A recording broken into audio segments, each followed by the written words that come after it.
Basically. I'd like to call to order the Minturn Town Council meeting, Wednesday, March 18th, 2026.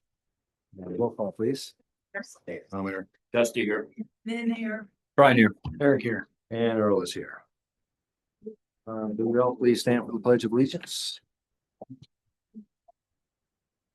Pledge allegiance to the flag of the United States, to the republic for which it stands, one nation, under God, indivisible, with liberty and justice for all.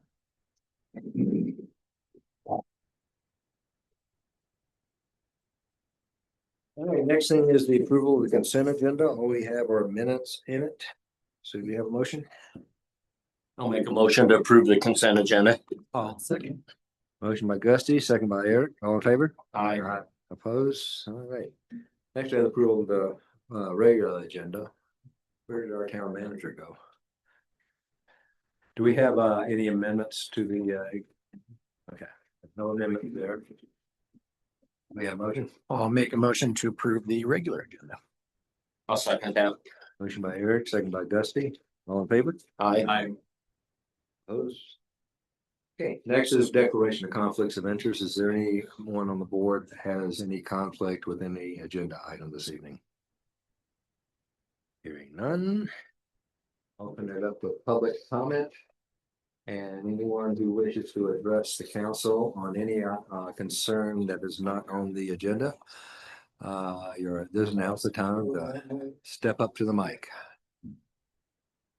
Cindy, anybody out there? There is not. All right, next we have council and committee reports. Okay, No. Tom? I attended the QQ meeting last Friday. I only made it for the morning session, but one of the items that they spent a lot of time on was data centers, and I never knew it, but most of the data centers out there, they were using Excel for example, in Denver. All their equipment is cooled with water, and it's not a circulating system. It actually goes in and goes out the sewer. So they're trying to come up with some sort of new regulation and maybe some encouragement for data centers to use recycled water. And then the other subject was Colorado River. Of course, there's you got it's set or separated in two parcels. They call it the upper and the lower basin. Mm-hmm. And there still hasn't been an agreement how that water is going to be used. And so now it got turned over to the federal government to do that. But the big problem is Lake Powell, because Lake Powell's got a limit that they can actually produce electricity to. And they're worried this year that they're going to get below that limit and there wouldn't be any power coming off of Lake Powell. So, interesting times ahead. Yeah, that's all I have. Thank you. Whatever's going on over here, there's a crazy echo. Oh, the TV? Is it the TV? Or Something is, it's like. Hello? To be annoying. gotta sit I did go here again, so I can hear. That's good. Give me some of those. Something coming through the TV? Nothing coming out of mouth. It's like just enough of an echo. Maybe Try that. that. You going there, Lynn? Sorry, go ahead, Lynn. Not to, So Test. the horn or anything, but on a related issue, obviously, we really all need to conserve water this year. And they're saying that the water level will be down 2/3 in Colorado River. But the fire danger is just immense, and so everyone needs to take a second look at their homes and anything they can do to better fireproof their homes. They should be thinking about now. And just repeat one more time that according to the Wildlands Department, Minturn Valley is the single most dangerous area for wildfire. And any wildfire that started here could become catastrophic really easily. So we all need to be extra vigilant and careful this summer. Thank you. Right. No. We'll go down to the manager's report. Jay, can you provide an update, or did you already, on the April 15th council meeting and what's going to happen or next steps for? No, I didn't, but I can. Thank you. So the first thing that's gonna happen, of course, you'll call the meeting to order. Brian, you're the only one that won't be running again, is gonna be appointed, so I would like you to be there, but you don't have to be at the meeting. Spence will stay in the audience until we finish with it. You'll basically start with roll call. We'll immediately go into, I'll swear Eric in, and then Eric will swear in Lynn, Kate, and Spence. And I'll have all the verbiage that we need to do. Then we'll switch. Spence will come up and take a seat. We'll make sure that we still have a quorum. Eric will present a name that he wants to do for Mayor Pro Tem, and then the council will approve that by motion. And then we will go ahead with making sure we've got a quorum and just moving forward with the meeting. But that's going to be the first part of it, and then we'll just go ahead and start approving the agenda and that kind of thing. And then Earl will go off to wherever. Away.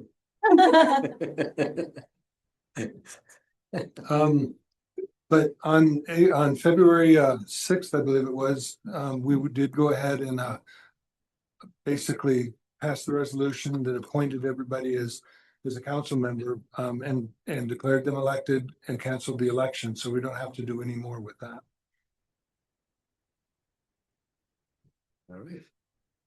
Any questions for staff on the report or what we've been working on? Once again, great job with it. Thank you. Yeah, Public Works has Very been doing a thorough. lot of work.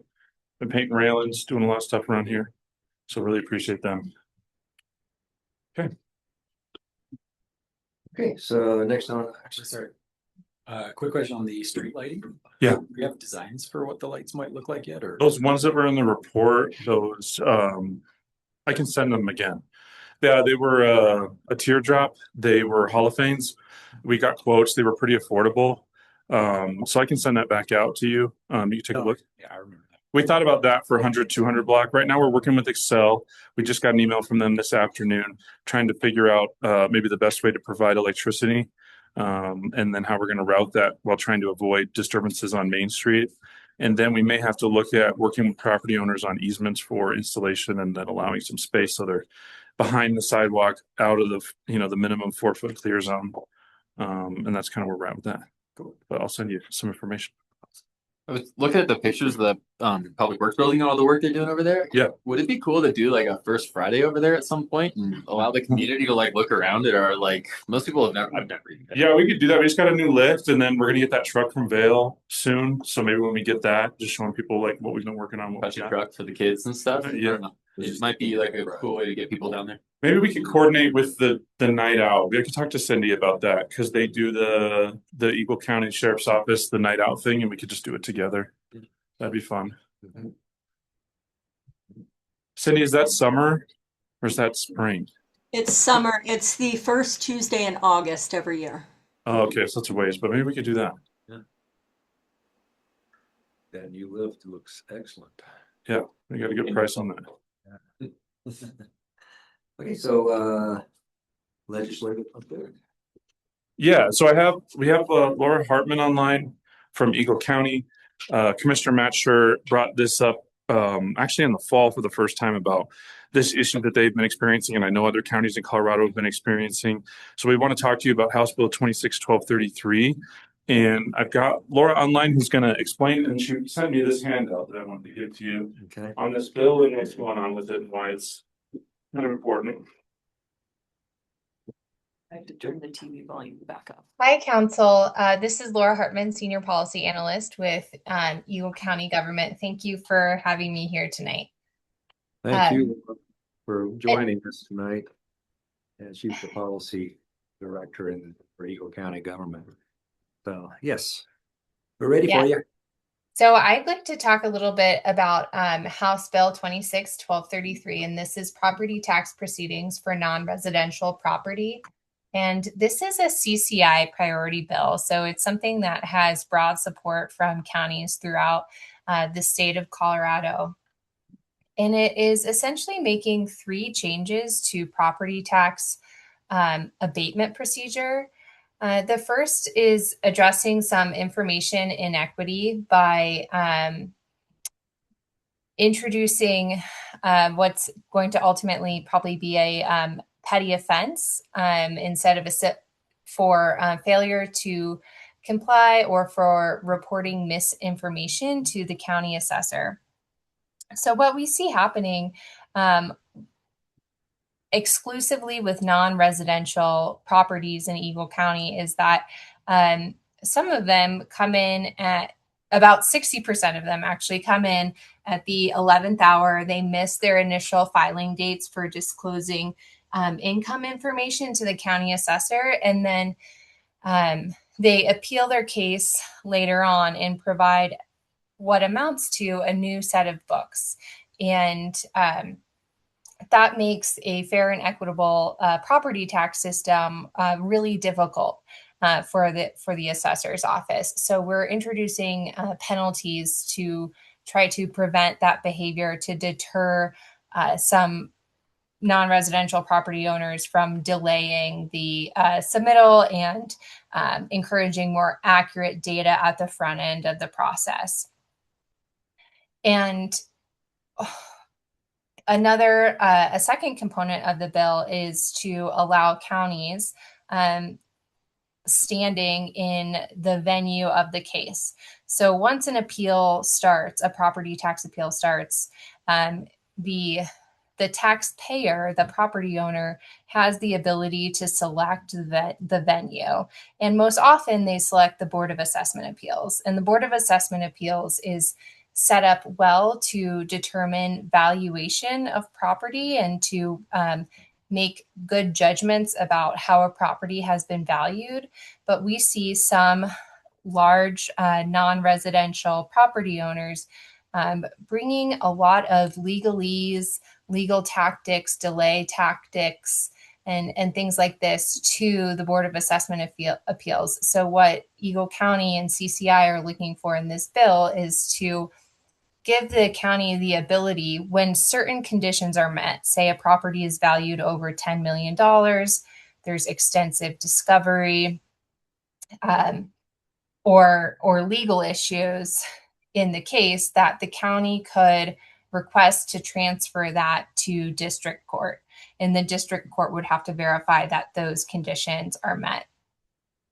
Finally, and this is something that really affects all of our municipalities in our school districts, all taxing jurisdictions, is at the end of this case, if there is an abatement or a refund on property tax, there's actually a statutorily defined 1% per month penalty interest, or 12% per year. And so that is paid out, generally by the rest of us property taxpayers. And so what that looks like in Eagle County is about, $620,000 in penalty interest in the last 5 years, which may not sound huge, but we can trace the vast majority of that penalty interest to a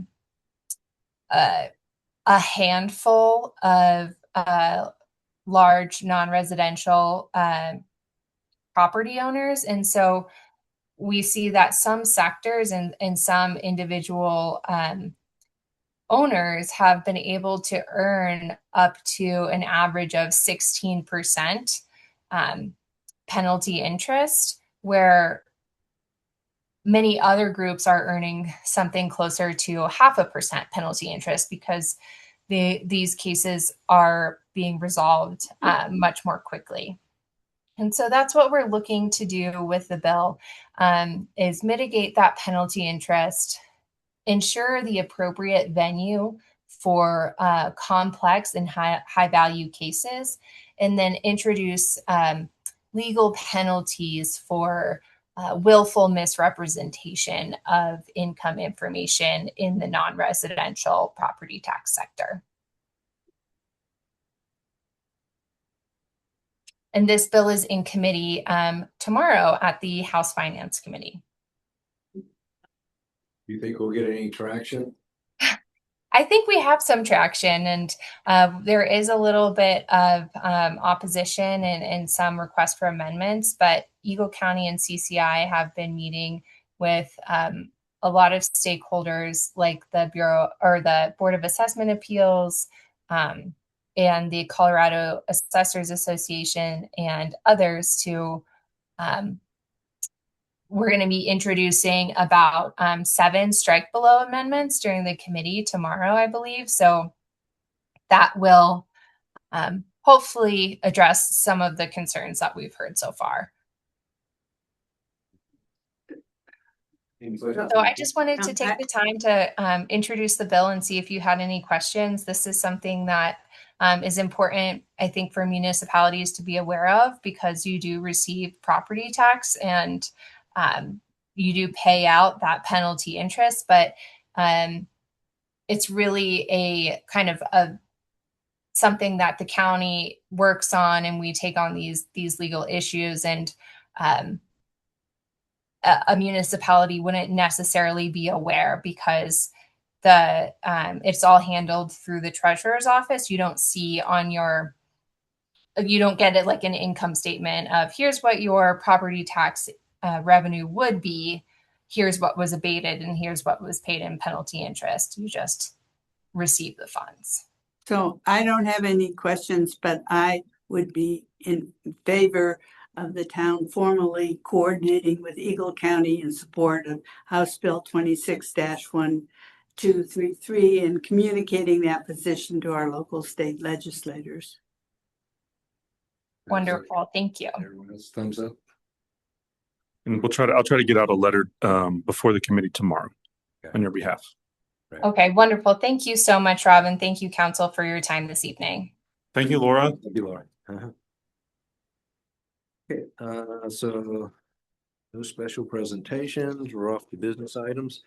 Ordinance number 3, series 2026, first reading, an ordinance adopting the state wildfire resiliency code. Thank you, Mr. Mayor. I will handle that one. Scott Hun with the Planning Department.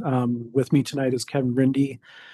Kevin and I have been attending over the last 2 years, mostly Kevin the last year, a local cohort of Eagle County jurisdictions, tracking the state's adoption of their wildfire resiliency code, and then working over 2 years as a local group of jurisdictions to try to develop a code that each of our jurisdictions can adopt that is as stringent or equal to the state's requirements.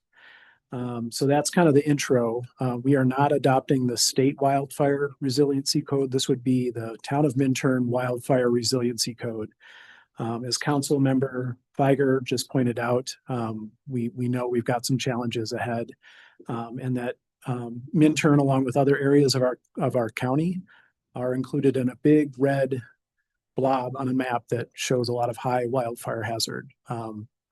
So that's the larger picture. The state has adopted a state wildfire resiliency code in June of 2025.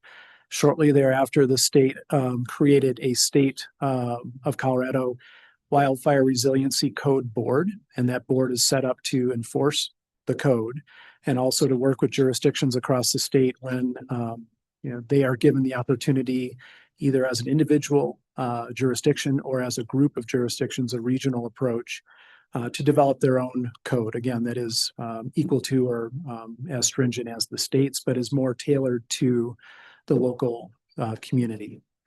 So that is what is in front of you. Ordinance number 3 reflects the Eagle County cohort's proposed code. Eagle County has submitted their version of this same set of regulations to the state for review. We have done the same thing. Kevin just talked with, is it Caroline? Carolyn, at the State Wildfire Resiliency Code Board. She has reviewed our submittal, and we do have some minor changes that need to be made to some of our requirements, but it sounds like we're on the right track and we are ahead of the game as far as adoption of that. The state set an adoption timeline for local communities that want to adopt their own solution of April 1st. I don't know that they're necessarily going to call us after April 1st and say, hey, you haven't adopted your code, but that's why it's in front of you tonight. So first reading tonight, there's a possibility we might actually have this adopted by April 1st. The real timeline is July 2026 before they'll start noticing and enforcing jurisdictions that haven't adopted some form of a code. I'm going to stop there. Are there any questions about just the process and why we're doing this? I don't know if this is a process question, but I would be interested in knowing whether there are major differences between our code and the state code and what they were. I don't know if I can answer that.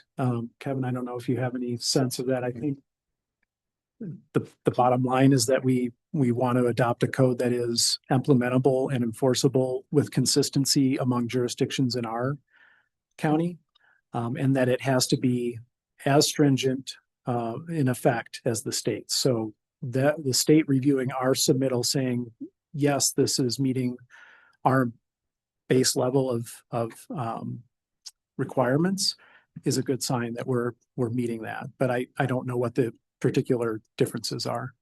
Right, pretty much from the state code to our code, which we've taken from the Wildland Urban Interface Working Group.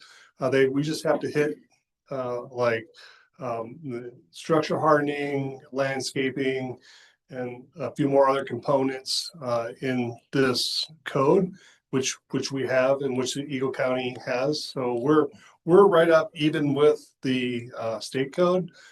Just having our own code just gives us a lot more flexibility. The way we do things and the way we go through plan review, the way we go through P&Z and adopt this and do code enforcement. So really it's pretty much mirrors the state code. We're just calling it our own fancy name to be regional and to have the same verbiage as all the other Eagle County municipalities and fire districts. And so everybody is kind of playing with the same playbook and make it easier for enforcement throughout the whole county. So we don't get confused if one municipality is on this code or someone else is on this code. So we want to be all the same so we don't get confused and cross lines and make sure we do everything correctly. So is the ERFPD, are they asking all jurisdictions that are within their district to adopt the code in the same form? I believe so, and we've talked about it in our meetings, and we have representation from every jurisdiction in Eagle County. Mm-hmm. So we're all going to use what we determined in the Eagle County Working Group. So that's what we're going to do. The working group included representatives from the fire districts, yep. From the towns, from all the entities. Okay, and what's the scope of this? Is it? I assume it's going to be like building materials. Right. Correct. So there's stations, but whatever that is. Yeah, structure hardening, and that will be done on plan review through Sean Skoda. So for us, for the town intern. So we need to make adjustment to our building code. So the way that we thought that this would fit best in our existing code is not to start integrating it into the building code, which is chapter 18 and also the zoning code, but to create a new section within chapter 18, your building code, that deals with structural hardening. So ignition resistant materials, assemblies, and design. And then another section that deals with site design, which effectively is defensible space. So within 5 feet of a structure, you have essentially no plantings and other things that could be combustible. Within the next 30 feet, you have, and this is hopefully not a new concept to most of us. I think the county's had these kind of wildfire defensible space guidelines for years.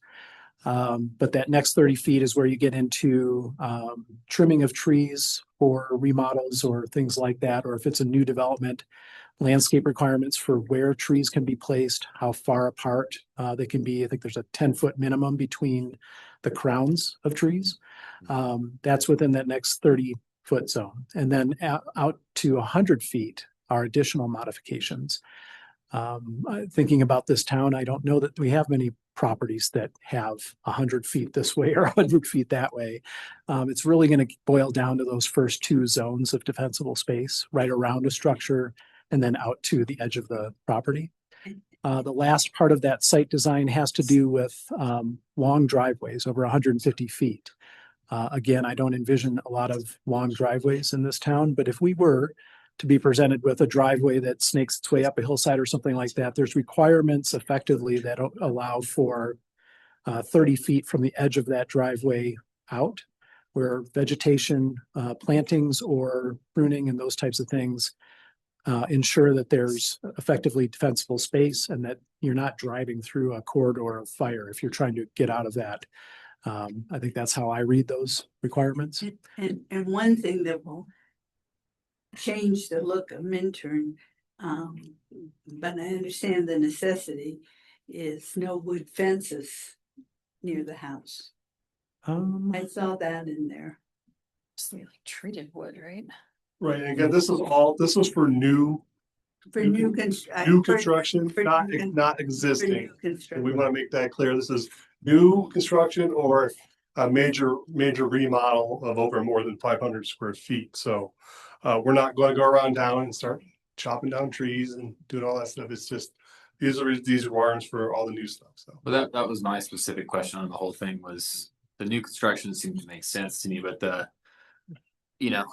exclusions, like 25% of deck and roofing and siding and things. So it's like if I were to replace my roof with a new Class A roof, does that trigger? Then I have to get rid of my wood fence connecting to my carport, cut down the tree in the front of my house, redo my siding, which is probably not good. It's just the roof. The roof assembly the itself. Roof assembly. So like these are all compartmentalized. So when you do one little project, you're not forced to do them all at the same time. Right. Let's say you have like an old wood shake roof, you're going to replace it. You can't replace it with a wood shake roof. You have to go back to your Class A material.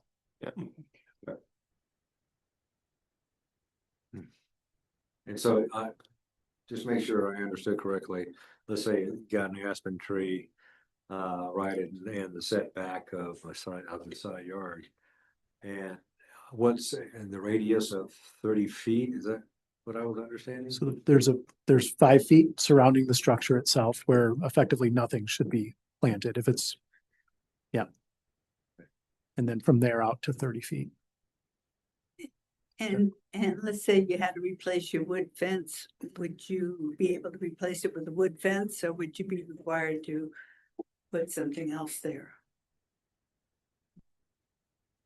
Kevin, do you have Here's that you thoughts on could that? use fire retardant treated wood. Treated wood or non-combustible or something like that. Again, that's something that we will look at that. If someone comes to the town and says, I want to replace this fence, we'll look at the regulations and then we'll make a determination. And then work with the property owner as best we can and as easy as we can. Because there's gonna be a lot of questions, probably a lot of rumors also. So we want to quell the rumors as much as possible. And then if the property owner has a question, they can always come to town. They go to the fire district. We can do assessments. So I guess one of our goals here should be also working with the fire district to do all these, to get your property assessed for wildfire. I mean, that's the thing, that's one of the goals of this whole resiliency board in these codes is to work with the fire districts and make sure we get and work with the county and get houses assessed for wildfire. I mean, that'd be a great start. I know there's a lot more areas we can prove in Minturn to get that done. So I think use those resources that are available with the wildland team, with the county, and let's get as many structures as we can assessed. And I might be wrong on this, but I was told that we're practically the only community in the county that doesn't already have a wildfire resiliency building code. We're one of the last holdout on this. I don't think that's true. I That's, think is we're that all adopting at the same time. what? I think all the communities are adopting at the same time. I think the town of Vale has, as usual, kind of done their own thing. I thought Avon had as No. well. I don't think Avon has yet. Red Cliff is doing the same thing that we're doing, which is adopting essentially the same version that Eagle County is trying to get approved. So I was misinformed. Sounds like it. Thank you. Is there a process for like, if this competes with some other part of our code? How do we, like if you have to plant 3 trees on your property Right. and you don't have the room on your property to plant 3 trees, according to these guidelines, what do we do? I would say this takes precedent. And I was working today with Madison and Matt Farrer, the consultant that's helping us finish the new code. And we were dealing specifically with our existing landscaping standards. And one of the things that we added was a new paragraph that says, in addition to everything that you just read and everything, including 1 tree per 1,000 square feet, you need to comply with our wildfire resiliency code. So Mike certainly jump in, but I think this would probably trump that. Particularly because it's enforceable by not just us, but I think if we didn't do anything, the state would mandate this in the form that they want, and that would take precedence. But It seems crazy in a town with such small lots that we're mandating any sort of trees on new construction. Like, our lots are like this, so they're gonna grow up and then the leaves are gonna be over the roof. And then you're gonna be up there chopping them down because, I don't know, the insurance company calls and says they saw a picture of a tree next year. well, this may end up in not a lot of trees or not a lot of compliance with that particular part of the code. And the other part of that is the Planning Commission hasn't considered that part of our new code yet. So we can talk about that and we can look at reducing that. I think it's been a problem for other projects. There was a push, I don't know, 8, 9 years ago. When the town updated its landscaping standards to see more trees in town, and that's where the tree minimum requirement came from. Can be changed. Yeah, code amendments are not unusual. Yeah, I just want to make sure there's like a process so that there isn't confusion within our own code for competing requirements. Any other questions? Okay, this is first reading. We have a motion. Do we need to have a public hearing on it? Earl, with it being an ordinance? Of course. I mean, I'm just waiting for y'all to tell me to read. Okay, open this up to public hearing. Is any question from the public? Anybody out there, Cindy? There is not. Okay. Close the public hearing.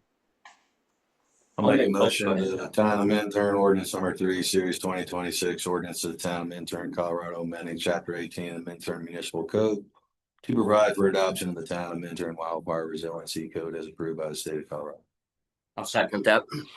Motion by Tom, second by Gusty. Roll call, please. Ditto. All right. Gusty, aye. Then I. Brian, Eric, aye. And Earl. Next, we have Resolution 16, Series 2026, a resolution appointing Planning Commission members. I guess I will introduce this. I think normally Madison would. She is at home, not feeling well. So as we do every year, we have rolling appointments on every 2-year terms for our Planning Commission members. This year we have 3 seats that are up. So in front of you is a memo and then the applications and responses from applicants. We have 4 applicants for 3 available seats, 2 regular seats or terms and 1 alternate. So in order of the receipt in which the town received the applications, Michael Boyd, Andre Vite, I hope that I'm pronouncing that right, Andre, Melissa Decker, and Jeff Armistead. Members who are not up for appointment at this time, but will be next year, Amanda Meir, Lynn Teach, and Daryl Wiegert. So I think in the past, There've been some question and answers, and each applicant is brought up to the mic to address the council and answer questions. And so, does that sound about right, Jay? Yep. Okay. And then at the end, I think Jay has some ballots, correct? Yep. Okay, so at this time, the usual process is we ask each person to come up and answer questions from the board. And we rotate the order so that you're not the first person on any particular question. So whoever would like to do so. Mike, I shall go first. Michael Boyd, 502.5 Eagle Street, Minturn, Colorado. I've been a resident of Minturn for 31, going on 32 years. I've been on the planning commission for 3 years. Been working hard on the new code, and I'm ready for any questions. Okay, questions for the board? I've written down. What else are we on the board? You're going. You want to go this way? First. I don't know. Everyone else lean back. So which way do you want to go? Go ahead. Well, okay. I'll ask some questions. questions. You're going up. So can you tell us your thoughts? I know you've been thinking about this a lot on planned growth and the benefits or the pros and cons of that. I'd like to hear your views on that. Please do not be specific as to any project. Don't worry. Talk in general. Thank you. In general, I'm not opposed to growth. Mhm. I believe in, as I responded on my application, I believe as someone told me, smart growth is important. I'm all about, growth that pays for itself. I told somebody the other day that back in the 90s, before Edwards was built, Minturn was a booming town that created, a lot more tax revenue. Mhm. I say it a lot, I might as well say it now. I do think that we're going to have to figure out, parking situation for, the new businesses and existing businesses and the growth that we want on Main Street. That's what I have in regards to that question. Casey, got anything? Not yet. Okay. Any areas right now, Michael, you think we're going in the wrong direction? I do not, Nothing. Okay. not really. You guys are the bosses. I didn't mean town council. I don't want to ever hear that you're telling we're going the wrong direction. In general. No, I don't, no, not at this point. Okay. I don't have anything at this time. I just have one. What are your thoughts about bringing new businesses to Minturn? The problems and pros and. I think new businesses are definitely beneficial to the town. Like I said, we just got to figure out where we're going to park people, because people don't really want to, it's hard to visit current businesses in town unless you got a lot of time to either walk there or park and come back. I'm sorry. I was thinking in terms of recruiting businesses, bringing them to the town. No, I like the idea. I think it's important. I think that, how they say, without business, you die, right? Pretty much. And I think we're getting low on business. Probably the same line for everybody. Minturn's funky blend of building styles and uses and town layout resulted from 80 plus years without central planning. And it's what sets it apart from other communities in the valley that have central master plans and strict uniform design guidelines. How do you see a Minturn Planning Commission's role in continuing a natural, walkable, eclectic evolution of our town? I think walkable is important. I think in the 90s, Earl, when he was mayor, had a big front page article in the paper. talking about how keep Minturn funky and how we weren't Vale, and I think that, the more we keep, I don't have any issues with things being different in Minturn. I don't think everything needs to match. I think we don't match now. And I think that that's what makes Minturn Minturn. Anything else? I'm here to answer every question.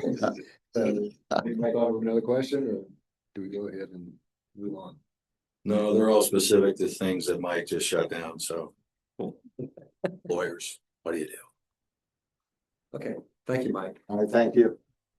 Okay, is Jeff here? Oh, there you are.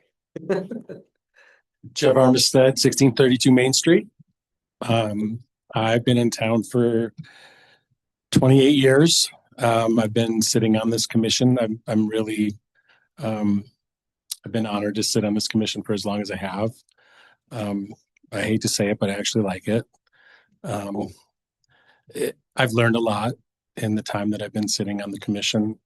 A lot about process, a lot about, I guess, to Commissioner Rodine's comment, I think one of the challenges of being a commissioner and working with the staff and especially our code rewrite is how to put funkiness into code, how to maintain the character of our town and put that into black and white. One of the reasons that I got on and sought a position on this commission back when Hawkeye was mayor was because of the code, or I guess the lack of clarity in the code and how gray the code was and how difficult it was as a builder or developer, someone trying to make a living doing this in interpreting the code. There was a lot of room and I felt like a lot of opportunity for the code to be improved. And I sought out a position to do that. And I thought we would get done with it sooner than we have, but we have been working hard on it for years, literally. And that was really the main reason why I'm trying to seek another term, is to finish what I started. I think we put in a lot of work over the years in Chapter 16 in getting it as tight as we can, and trying to maintain that character of what our town is paramount, honestly, to me. Allowing people to do what they want to do without being too heavy-handed, while still making it clear what our intentions are as a town, and walking that fine line. It's not always easy, because as we know, like, some people just want to come in and do what they want to do. And if our code's not tight, they're going to get away with it. And so we're trying to keep things tight, but allow things to be funky, I guess, for a lack of a better word. So Jeff, what are your views, pro and con, about growth? Well, I think growth, I think one of our biggest challenges, like Michael said, was parking. What comes with growth, we've always had a bit of a parking issue. I think the water moratorium has been challenging for either, whether you're pro or con, for, with it, it has stymied some of our growth. And I think moving forward, when the water moratorium is lifted, I think the floodgates are going to open potentially a little bit, or the opportunity, good or bad, is there for growth, more growth to come, maybe. And so I think for us, being ready for that is important. But I think I've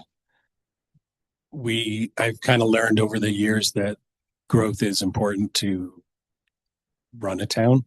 The dollars it takes, as you know, to have a staff and the budgets that we have. We don't have a lot of disposable income, or I forget the word, but there's not a lot of extra money. We don't have a parking garage like Vail that supports a huge budget of spending that we can do. So I think having, to Councilwoman Feiger's, having businesses come into town, having growth to support our staff and support our public works department. We used to have a police department.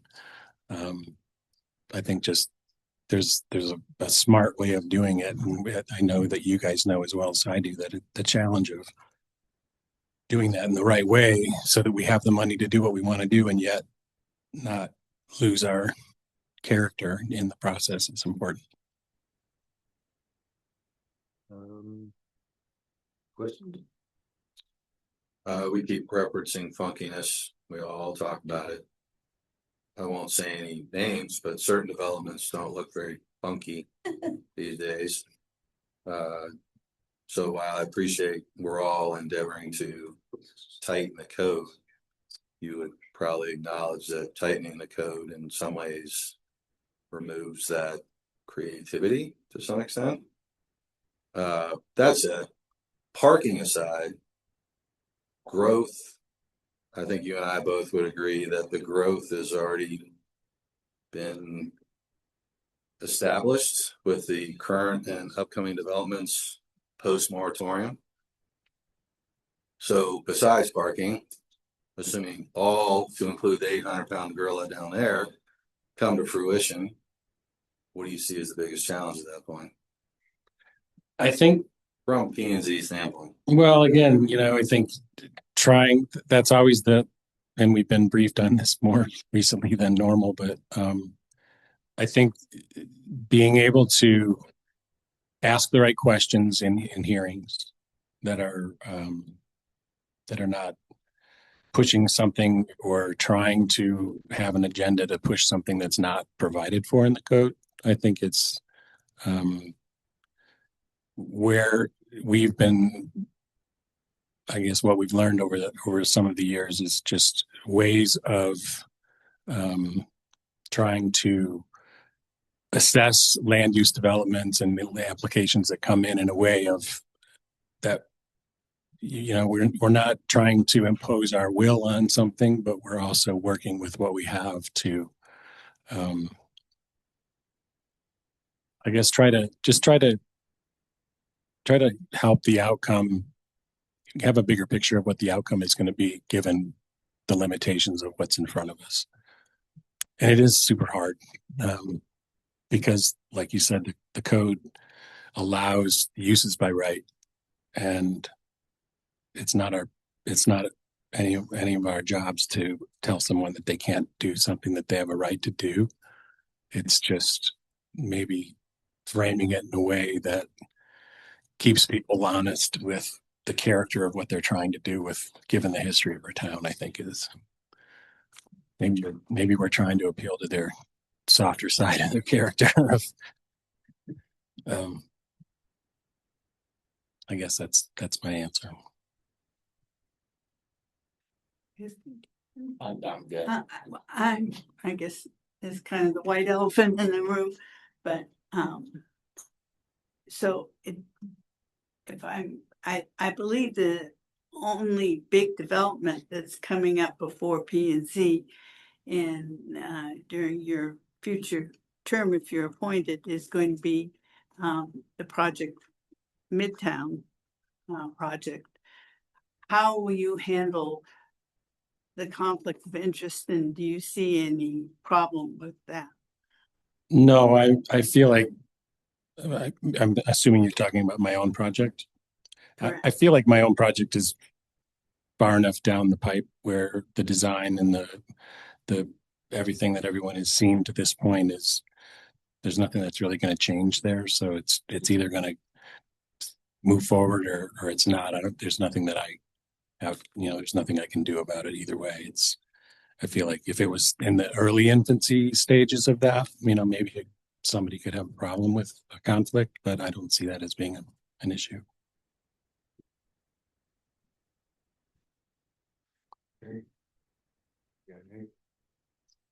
I've asked the same question, but you preemptively addressed it right at the beginning. So thank you. Thank you, Jeff. Thank you. Melissa? Hi, guys. I'm Melissa Decker. I am ready for your questions. I was on planning and zoning back in 2010. I think I was on until 2013-ish. My kids were frighteningly little at that point. They are no longer frighteningly little. So I have more time on my hands. I've always been interested in the development of my town. I have lived here for 22 years. I live at 821 Main. So I hope Jeff's project is in the field right down from my house. So on with the questions, my question pros and cons about your thoughts on growth. It is. Minturn has the benefit of being in a valley. We have limited room for growth. I office in the International Trade Center, and my daily walks from my office to make sure my blood is flowing are Minturn North. So we're seeing some of that. Again, not opposed to growth. I don't know whether planning and zoning and or town council has many things to do about this, but would I like Minturn to remain a place where we're majority full-time residents? Yeah. Do I think we are at a tipping point on that? Yeah. Well, Oh, you're looking right in the eye. You're next. but everyone else is saying no, so. Well, so on that note, Hmm. Since we had to talk about it with the school district, some ideas on affordable housing that are realistic, where planning and zoning can interface, deed restrictions. I've got all that, Mhm. but in light of recent events and your daily stroll around Minturn North, which I would not define as affordable housing, It's even though not. somebody uttered, it's $3 million. It's pretty affordable. So that's Where you are, I suppose.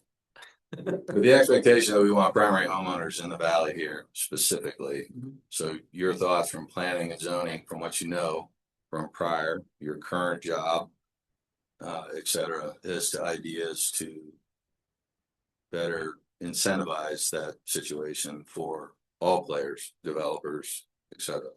Always going to be difficult. Just hard to build at a reasonable price point, I think, especially here.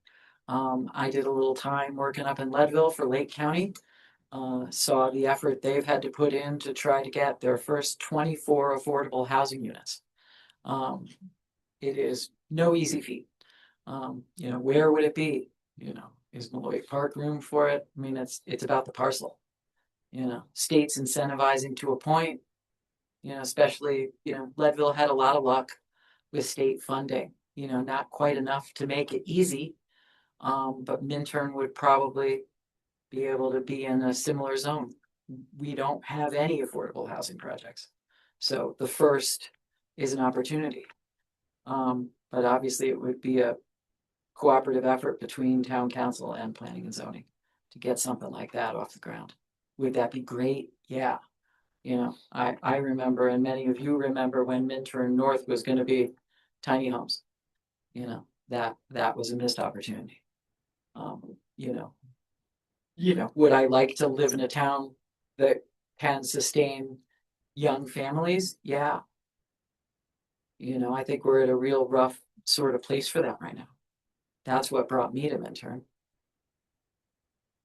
I'd like it to bring other people to Minturn. Any more questions? How do you see yourself contributing to the, if you were appointed to PNC, what contribution do you see yourself making? It is, I'm actually super excited in a dorky lawyer way to get to know what you're trying to do to the code. Because these guys before me mentioned, I was on planning and zoning when the code was, we can diplomatically say, terrible. Am I pretty good at reading legal stuff? Yeah. Do I like reading legal stuff? Yeah. I know, right? I even shake myself, when I realize that I actually sort of like it. And I do, I think, I'm pretty good at asking good questions of applicants. things like that, finding, Minturn has suffered over the last decades from people who come in, hey, I want to build this, here are the conditions, and then the conditions are not policed.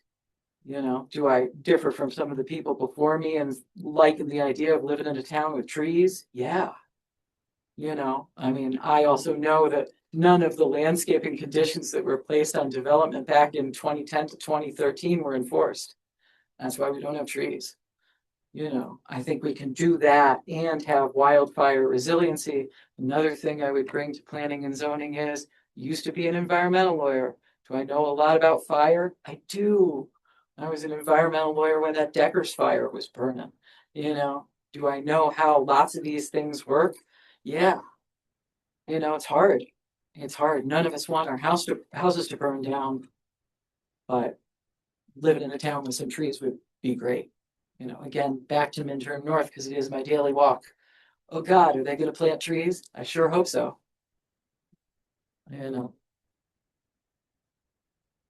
Okay. Any other questions from the board? I'll do the same one. Sure. I'll just read the same thing. Our funky blend of building styles, uses in our town layout resulted from 80+ years without central planning. And it's what sets us apart from the other communities in the valley, right? And they have master plans and strict uniform design guidelines and everything. And you don't end up with those houses on that back poster if you have those things. How do you see a planning commission's role in continuing that natural eclectic evolution of the town? It is. Am I a fan of sort of what I think of as the Brownicization of Minturn? No. Can somebody build something that's pink or blue or yellow or, is there a way for planning and zoning to encourage that? No. But we do get to look at, here are planned materials. We do get, planning and zoning gets to make some suggestions. Earl is sort of the king of funky, as is Lynn. You have homes in town that have flair. Funky is hard to encourage if we're going to be at this 2-3 beyond $1 million price point. Those are not budgets that really are psyched about funky. So it's hard. It's hard. I am a fan of funky, is what I can say in its defense, and live in a very old 1936 Minturn house that was obviously built not by builders. It was built by railroad guys who used the ties that they stole from someplace. But do I like that? Yeah. Is that why I live in Minturn? Yeah. Because that house was affordable, 24 years ago. Hopefully we can find that path through. But it's hard. Okay, thank you, Melissa. Sure. No questions, Mr. Mayor? Already asked. I'm excused.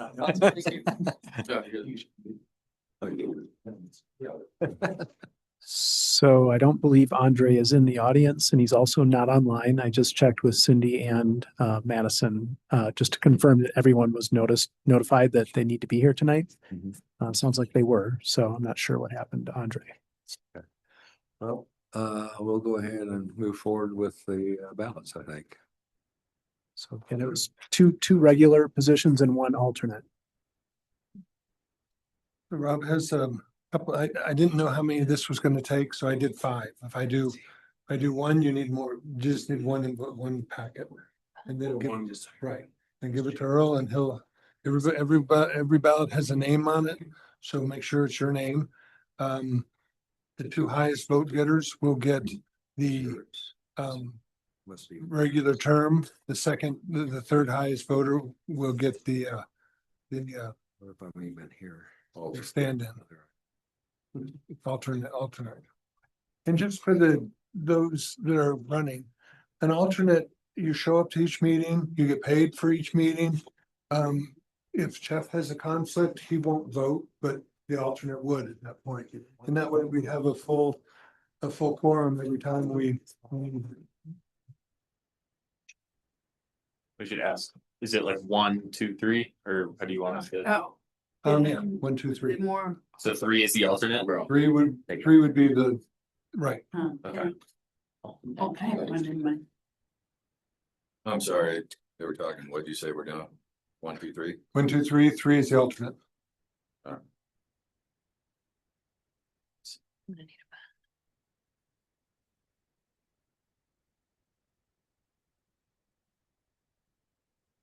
And the votes are public, but I use ballots because they're easier to, like trying to count hands on 3 different things.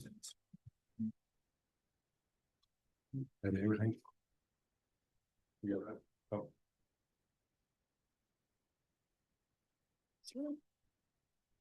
Okay, everybody got their vote in?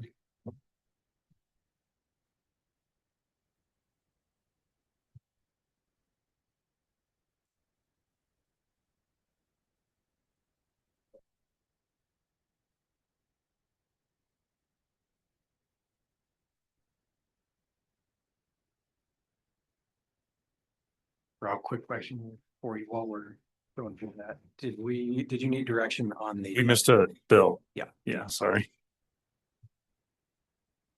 The 26. renewable energy development. I forgot about that one. I'll find you after this one. Okay.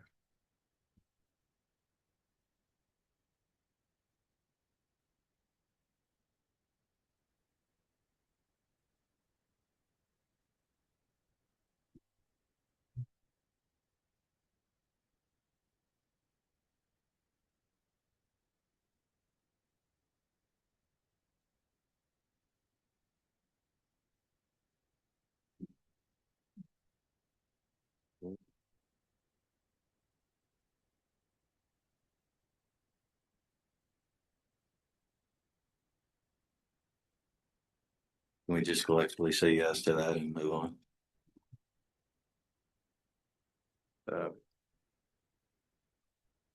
26, 126A. That's what you're asking? One thing at a time. On the bill. Is that procedural? If we talk about that bill right now? We're not on that already. That's wrong. There we go. It's gonna be yes. Yeah. Plot alert, yes. future.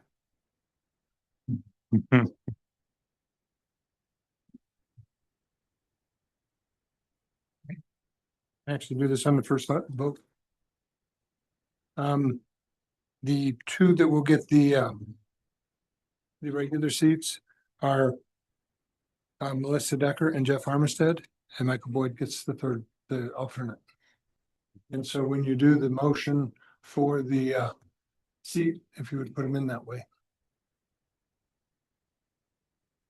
Okay, thank you. So let's see. We've got a resolution 16 needs to. Do we have a motion on that? I'll make a motion for town intern resolution number 16, series 2026, resolution appointing planning commissioners, town intern Colorado. Now therefore be it resolved by the town council and the town of Minturn, Colorado, the following individuals are hereby appointed as indicated. Jeff Armistead, Melissa Decker, and Michael Boyd. Introduced, read, approved, adopted, and resolved the 18th day of March 2026. Point of clarification, can you add that Michael Boyd will sit as an alternate? I listed him third. Mike Boyd will sit as an alternate. Second. Did I hear a second? Yep. Okay, motion by Tom, second by Kate, all in favor? Aye. Opposed? Welcome aboard, everyone. Another 3 years. Thanks for serving again and again and again Yeah. and again. And again. Thank you. Okay, good job. Okay, so we need to amend the agenda for. If you want, yeah, to return to the legislative item, and we'll just talk about that one bill real. Okay, so it'll be A1. Yep. Okay, that's 26 dash 1216. We're just getting direction. Okay, so the next item is under legislative update. You have a resolution for discussion? It's a motion if the council's supportive of providing support on House Bill 26-1278, renewable energy and reinvestment areas. If I want more explaining, I can do that. Okay. Put OTP right in the middle of that. That could be an eligible property. You want a motion or just Or CTP, the consolidated one. agree with guidance to approve and support House Bill 26-1268? That's fine. Anybody opposed? Which is not my job to say that, I'm sorry, but. Well, maybe discuss our meeting that we had last week. Oh, yeah, we've been having some conversations with some partners about the possibility of solar energy on the consolidated tailings pile adjacent to Moon Park. And we have an EPA comfort letter from 2024 that would allow such a use, and the zoning allows for that as well. But we're working through some complexities right now with the changing federal environment on renewable energy, tax credits, et cetera. And they, my assumption was that Trump had canceled all tax credits for solar, but it's not going to be that won't happen until the end of 2027. So we do have a window as y'all move forward and we gather all that and need it for y'all to make a decision. I think that decision is seasonal, if you will, a 4-year seasonal cycle. So by the time we ever get around to it and the OTP is part of the equation, I have a sneaking suspicion there might be some credits rising. Got it. Independent of tax credits, it might still behoove us to do that. Oh, absolutely. And there's revenue on it. So, okay. Okay. Thank you. Okay, so next we go back to business items, resolution number 17, series 2026. Yep. So we went out to bid for the repaving of Taylor Street. We got really lucky with this one. Our apparent low bidder was Schofield Excavation. Our town engineer, Jeff Spinell, reviewed that bid, checked the math on all of them, and felt that it was solid and is recommending that we award a contract to proceed on that. I think that's about $250,000 to $300,000 under what we thought we were going to be spending. And so that's going to be really helpful to us for some cost increases or unexpected expenses, or even just economic turbulence we may experience this year. So one question on that. Yeah. In light of those savings, the possibility of or revisiting with Minturn North, the rest of the sidewalk, as opposed to, because of the paving, there was just the white line on Taylor/Minturn Road at the S-curve. You know what I'm talking about? Mm-hmm. Was that a cost thing or a railroad thing? That's just a railroad. From the railroad up, a cost thing. Yeah, it was a cost thing. On the railroad issue. Yeah. It is quite a bit, yeah. So I guess back to the question of just what would that cost be, the savings? Obviously, we just need to save money, so I got it. But obviously, there was discussion that it was put on hold because of we're going to do a repave anyways. So we're just going to paint this white line and put up no parking signs as opposed to finish off the sidewalk. So I don't know what that cost was, and it may not be the difference is what's been saved here, but just curious. Because I think we may have run into I think there was some disagreement on that as far as what that would look like. Are we going to have to put in a retaining wall and how that affects the town's property? But I guess what we could do is, if the council wants exploration, that is just give us a motion to proceed with the bill, but proceed with negotiating a contract, but talking about an additional quote for this. Are we just talking about the sidewalk or the full improvement of that section of roadway?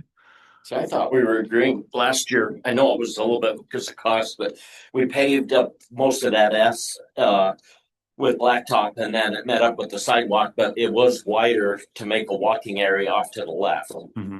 Is the way I recalled it. It goes over the railroad tracks and then up the hill, and then once you get to the top of the hill, there's some little white lines that goes across and meets up with the bike path. Well, basically, there's just no sidewalk from the railroad all the way up to. Technically not a sidewalk, but it's paved. I don't think we engineered. Yeah, and I remember talking about that they wanted to just pave it instead. of doing the concrete. I agree that needs to be addressed, but I think we should keep this all separate. Oh, I don't, Yeah. but I'm just asking the question. Yeah. I don't want to hold this at all. Let's just vote on the bid.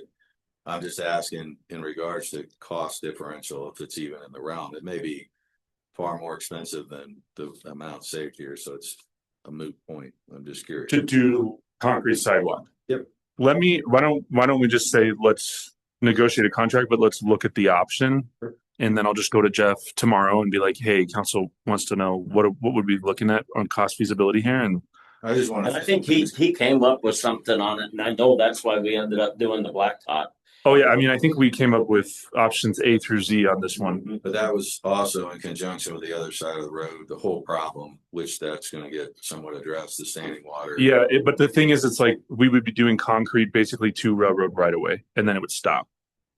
You also have the eco trail coming in there, which stops. So like, do you want that to like get in and decide? I think they don't want. But we can get to, Do a working session over there. Yeah, we can get you an answer. I'm just saying, living there, everybody inevitably can't seem to put two and two together and make a 90-degree right turn and go across the crosswalk to the painted area. They just end up in the driveways of the townhomes again, which is really what we want to avoid, because there's people, traffic, bike conflict at that point. So that's all. Again, if it's monumentally expensive, never mind. But Jeff did work on it, so if we know the figure, granted it's probably changed since he did it, it would be nice to know for future reference. let's ask. Yep. If council,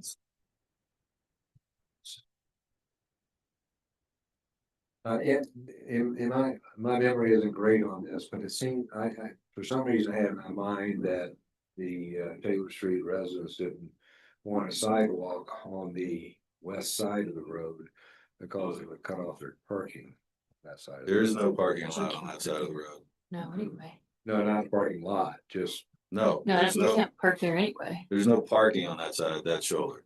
okay, was that just going down the slope Yeah. on the north end of Taylor?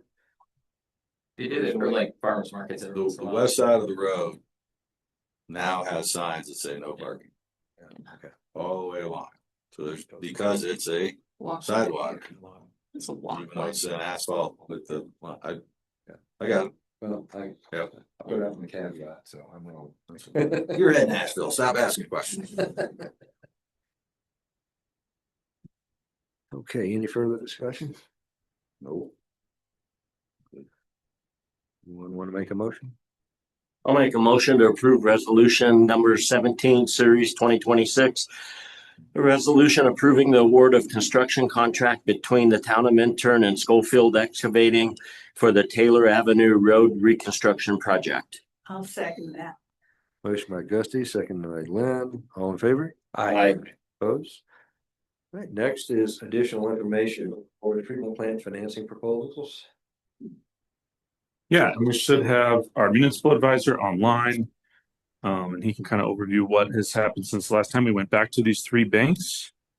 And had some conversations, try to get you the best deal we can, and he can answer questions and provide some explanation as he sees fit. I also threw in a bit of a memo on there on just comparing, contrasting in a little bit more detail.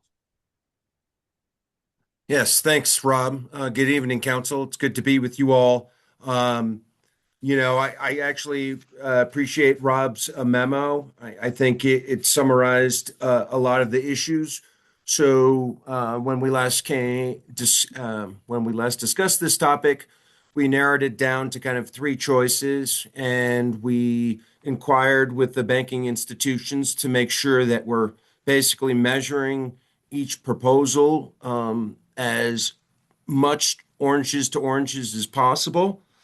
And I think that in terms of the proposals, I think that the $2 million deposit requirement is a differentiating factor for that particular proposal for the very astute reasons outlined.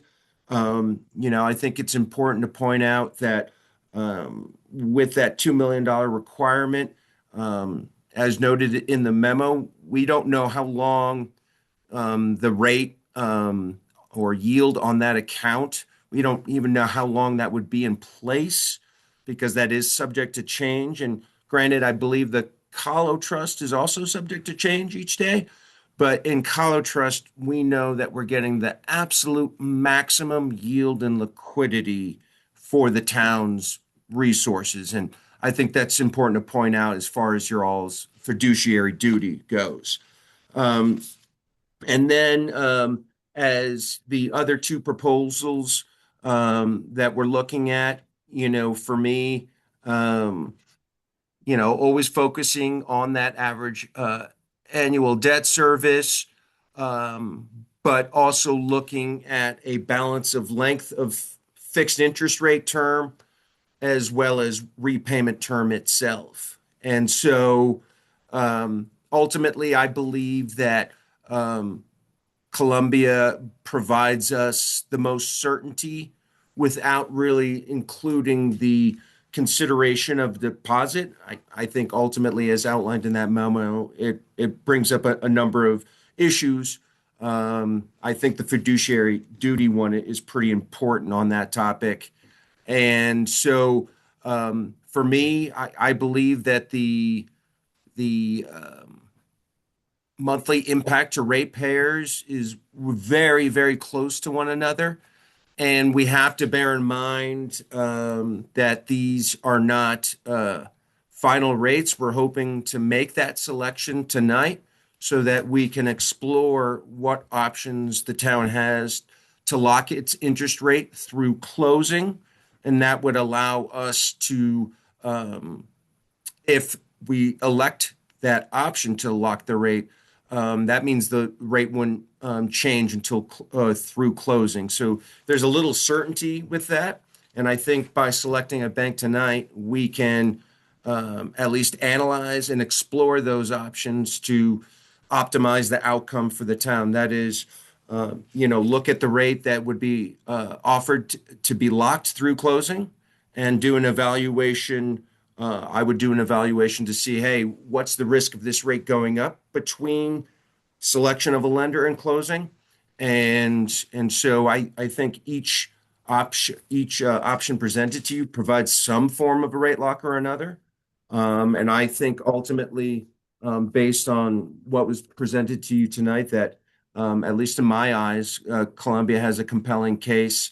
I would say that Western Alliance also has a compelling case. They have a slightly longer amortization, and but they do have, a small balance requirement in the form of a reserve fund.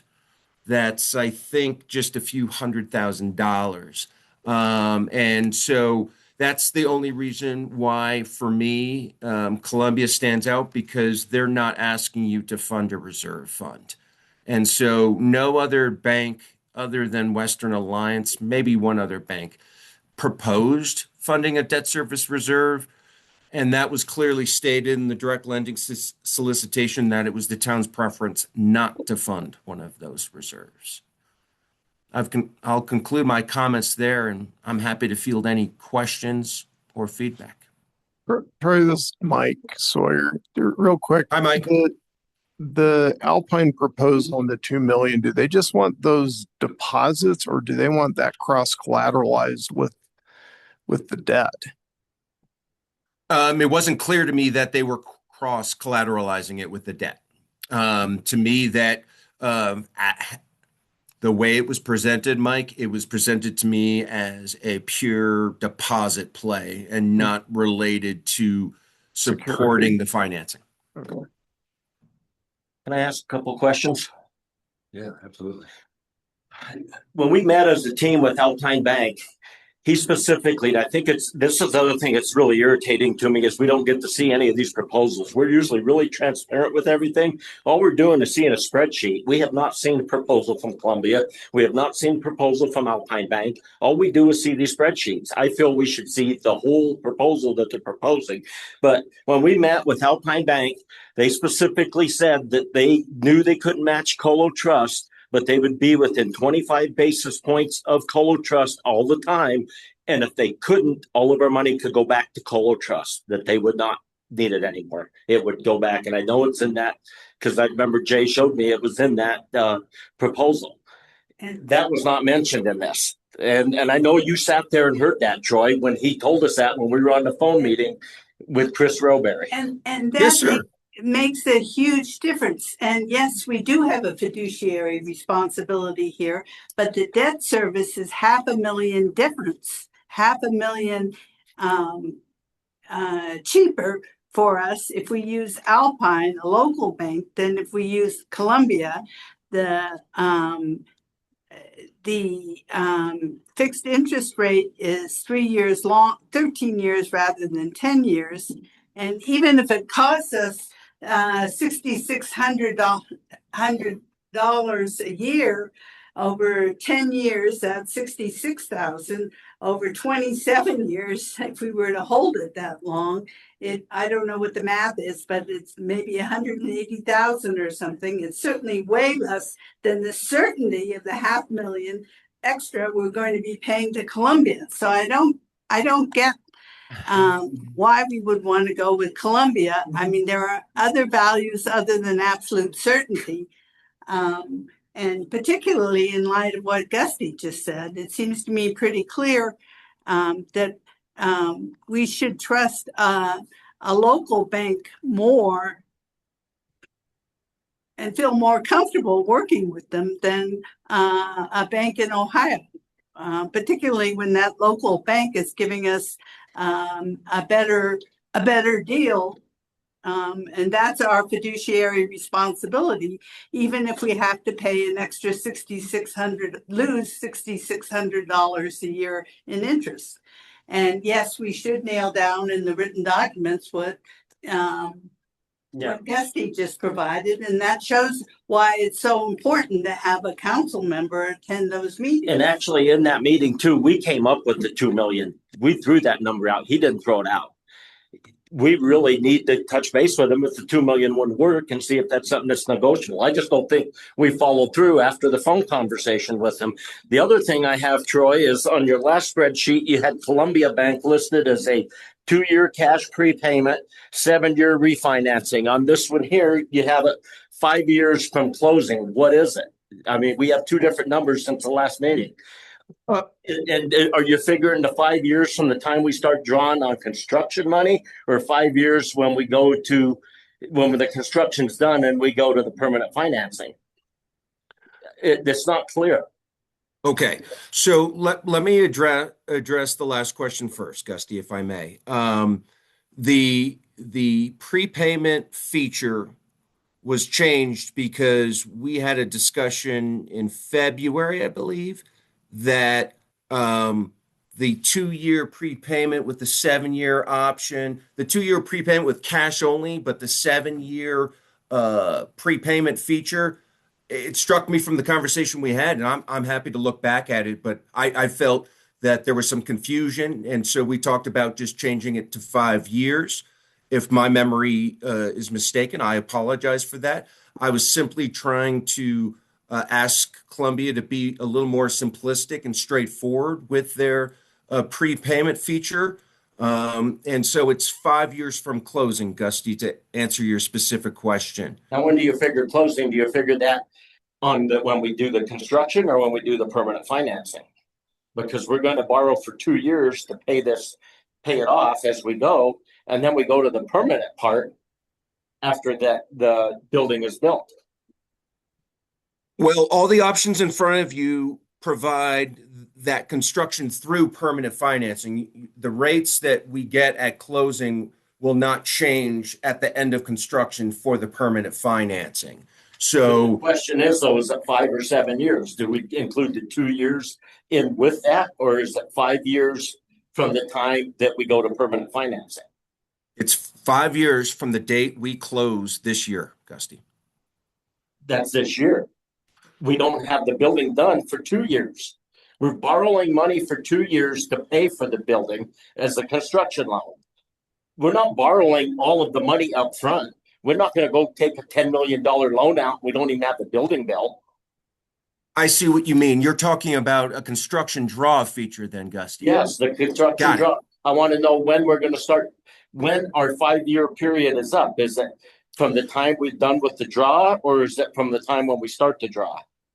It's from the time when you start the draw at closing this year. You will make a draw at closing, presumably this year at closing. That's when that 5-year prepayment clock starts. So if we were to close on, sorry, I'm trying to pull up a calendar here. If we were to close on April 28th, 2026, for example, it would be April 28th, give or take a day, depending on when that day lands on the calendar, in 2031. And now will we even have to start paying anything? Technically, construction might start in the fall. So if we close on the loan in April, we're not on the hook to pay anything until the construction actually starts, are we? See, this is why I was wanting to see a proposal. I mean, just seeing the spreadsheet isn't doing anything for me. Forgive me, that wasn't something that I prescribed for those to be private by any means. So I've always been happy to share those. Forgive me, I wasn't trying to hide the ball on that one, Gusty. Those proposals can be made public by the town, and so for me, that was never an intention I had or didn't have. And so I do think it's important for you all to see the full proposals, but forgive me, I wasn't trying to be hiding the ball on that one, Gusty. And I think, for me, ultimately, this is a decision that rests with the town of Minturn, and for me, I think that moving your $2 million over, if I may be candid and exploratory for a moment, okay, let's say we go with Alpine, you move your $2 million over there, and then, they break that differential that you described, Gusty. All right, so let's say in month 3, they can't keep that interest rate within 25.25% of Colo Trust. Then for me, I'm like, well, you guys moved your money over for like 3 months. And so Move it back. forgive me, No, we can move it back, and there's no legal requirement. Oh, that's right. They can't Yes. force us to. We just take it, if in fact they breach it, we just take our $2 million back, but we still have the loan. It doesn't call in the loan. No, of course not. These are related but not connected. And it's pretty significant. And I note that Alpine, we can prepay at any time, which is, Maintained for a period of time. in the event that we were to get lucky and sell this property in the next few months or in the next 6 months, that would relieve us of having to pay a big chunk of the loan immediately. But do we have $2 million in liquidity to park over there at all times? I mean, just to clarify and back up for a second, it's not as simple between the Alpine and the Columbia. It's not as simple. We're saving $500,000 because it depends upon the term that we stay in the loan, the total cost of the project, then the difference in savings from Colo Trust, which is what I tried to address in the memo, because we're talking about $2 million at Colo Trust at 3.78 versus 3.45 today with Alpine. So, your actual savings in those differences are not that significant. I mean, we're talking about, I think in over a 10-year period, $66,000. I'm not saying $66,000 is not nothing, but I think you got to look at the whole picture. But the amount we paid for the debt service is, I took the whole term because, and then you're comparing apples to apples. But the debt service differential is still there too. And Assuming you hold it through the whole period. it's true if you only hold it for 10 years. Well, the total debt service is contingent upon the time of the It loan. would be if it were only 10 years, it wouldn't be $500,000 difference. It might be $150,000 difference. Well, that's what he said. It's about $66,000. No, I'm not talking about the cost. I know what you're talking about. No, I'm telling you, I got the debt service. No, you don't, Tom. So please don't interrupt me. Let me finish my thought. Okay. Thank Go you. ahead. Thank you. Okay, 10 years, 66,000 for the savings differential that we have to pay. Reduced loan service, and I don't, reduced debt service, if you take that $500,000 and divide it arbitrarily in 3, and I don't know that how accurate it is divided by 3, that's 175,000, which is way more savings than, would you rather pay 66,000? Would you rather pay 175,000? That's if we paid the whole thing over 10 years. That's why what I'm saying is, it appears to me from these numbers that it's still a lot cheaper on the balance for us to go with Alpine. I can throw out some easy math on it. Alpine's 4.5%. Columbia's 4.83%. That's 0.33% difference. The difference between what we're getting on Colo Trust and Alpine is no more than 0.25. If we go over 0.25, the money comes back to us. So if it stayed at 0.25, that's still, you're at 0.33 on the $12 million or $10 million that we're borrowing, but you're only at 0.25 on the $2 million that's sitting in the bank. So over time, that adds up a lot. Yeah, but the question here that we don't necessarily have a full answer for, and I apologize, Gussie, that, we didn't include the term sheets. I think maybe because it's been kind of dynamic and we've just been trying to figure out, okay, what are our priorities? And then we can go, because you don't necessarily need to agree today, but you can identify this is what we want to go with, and then we can kind of negotiate through it. But I apologize that those weren't included. The thing that I would say too, though, that we got to figure out with this is it's $2 million for how long? Because if we have to maintain a $2 million balance, they're taking almost half of your enterprise funds.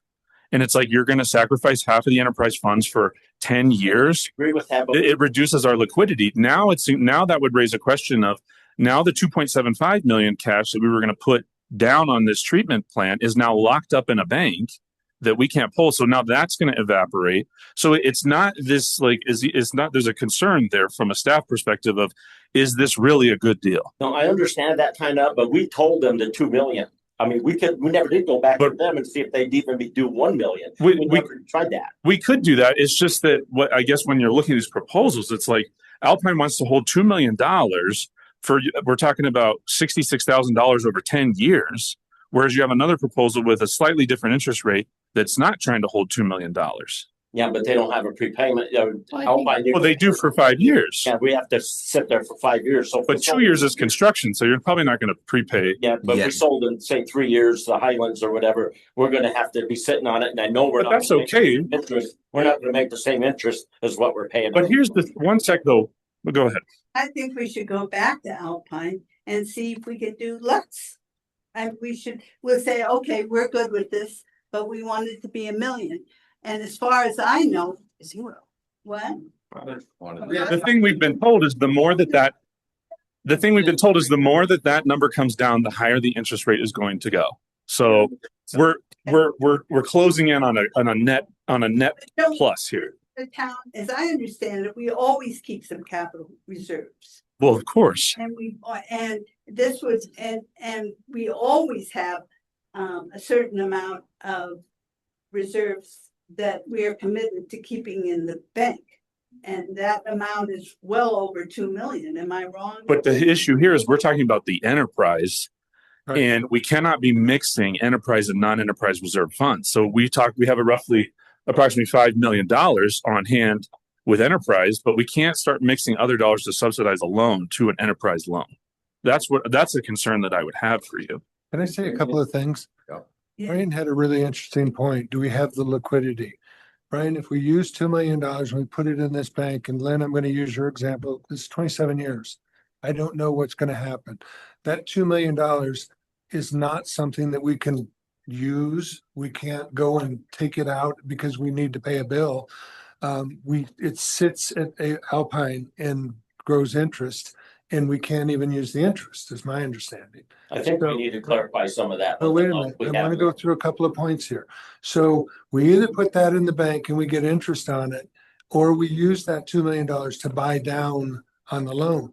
We can't do both. I Wait a minute. wasn't aware it had with that, we had to put enterprise savings into it. I wouldn't want to put in general fund. I'm going to start with, I'm going to backtrack a little bit. I've been doing this for 28 years for the town, and I have never tried to steer the town sideways. This is, I'm looking at the sunset of my career, and I'm not going to blow this right now. To me, this is the thing I like the best is that it didn't have names on it, so that I could look at it and not say the bank's my friends. I'm looking at 1,000 people in town saying, this is the best rate I can do for you. And to me, that's the most important part. I can take $2 million, I can put it in the bank, or I can take $2 million and I can put it down on the loan and take a 12 million down to 10 million. Wait a minute. The other thing that happens with the interest rate, Gusty, and you're correct, they'll give us 25 basis points that they can be fluxing in. That's based on, Collar Trust gives me 3 different rates. I don't use the top one. We just don't, they've got some requirements that I don't want to meet on that one. They have a plus account and they have a prime account. I do not want you guys to confuse the prime account at Collar Trust with the prime interest rate, if that does come up. They want to be 25 basis points below this prime rate. The prime rate is 37 basis points below or above the plus rate is 37 basis points above the prime. So they're looking at not 25 basis points, they're looking at almost 0.5% in interest. So we needed to point that out to them because that never got pointed out when we talked to them. Well, I think we're jumping ahead too I think quick. they know that. I mean, they know. They didn't know that in the meeting we had with them. We didn't tell them what we just told them COLA. We didn't. They know what Collar Trust rates are. They knew, but they didn't know which one we were in. Because I actually asked them that. I did ask them.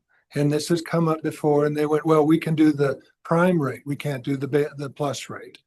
And so, I mean, honestly, we're looking at, is it our friend the bank or is it our friend the neighbor? Honestly, it isn't a friend of a bank that I'm looking out trying to get the best that we can for our ratepayers. Our ratepayers is going to be paying dearly for this. And I guess that's why I'm looking, what I don't like Columbia is we can't pay it off anytime sooner than 5 years. My goal was not to stretch it out 27 years. I mean, if we do, I think we're in a problem. But that point though, Let me just say this about I know we need to keep the funds separate, but this is something that's always troubled me. We're taking the settlement and that we got from the Highlands. The money that we're getting for the sale of those properties. And we're saying all that money belongs to the enterprise fund. But the lawsuit did involve the water treatment plant promise, which was a promise due to the enterprise fund. But it also involved tens and tens and tens of millions of dollars of claims that were not enterprise fund related. And those claims were all settled with all the money going to the enterprise fund. So it doesn't bother me at all to allocate a certain small percentage of that money to pay for the interest if it's more advantageous for the town to use to pay lose $6,600 of interest from the general fund, because I'm just saying it's complicated, because I do feel that some of that money should have been going to the general fund and it wasn't allocated. We made that decision that we want why did we task Mike to come up with a way to make sure that the proceeds from the Highlands would be donated to the Water Treatment? I know that's what we did. That was our action, but I'm not sure that was, completely appropriate. Well, you can't split it. Yeah, like you. I think the big, so again, this is a little bit like going in and buying a car. And the more you put down, the lower the interest rate gets, the more, there's all these things that you push a little here, it comes out over there. And so if we go back and say we only want to put $1 million in your bank, you should expect that your interest rate is going to go up. And the other critical question is, I mean, these funds they're reserve funds. They are there for a reason, not just to look pretty in the bank. They're there because you might need them one day. And so a question for Alpine is if you need $2 million to quickly fix something that breaks, blows up, whatever, do you have access to those funds without having a default under your loan? I bet we should try to see if we do. That would be something we could negotiate with them.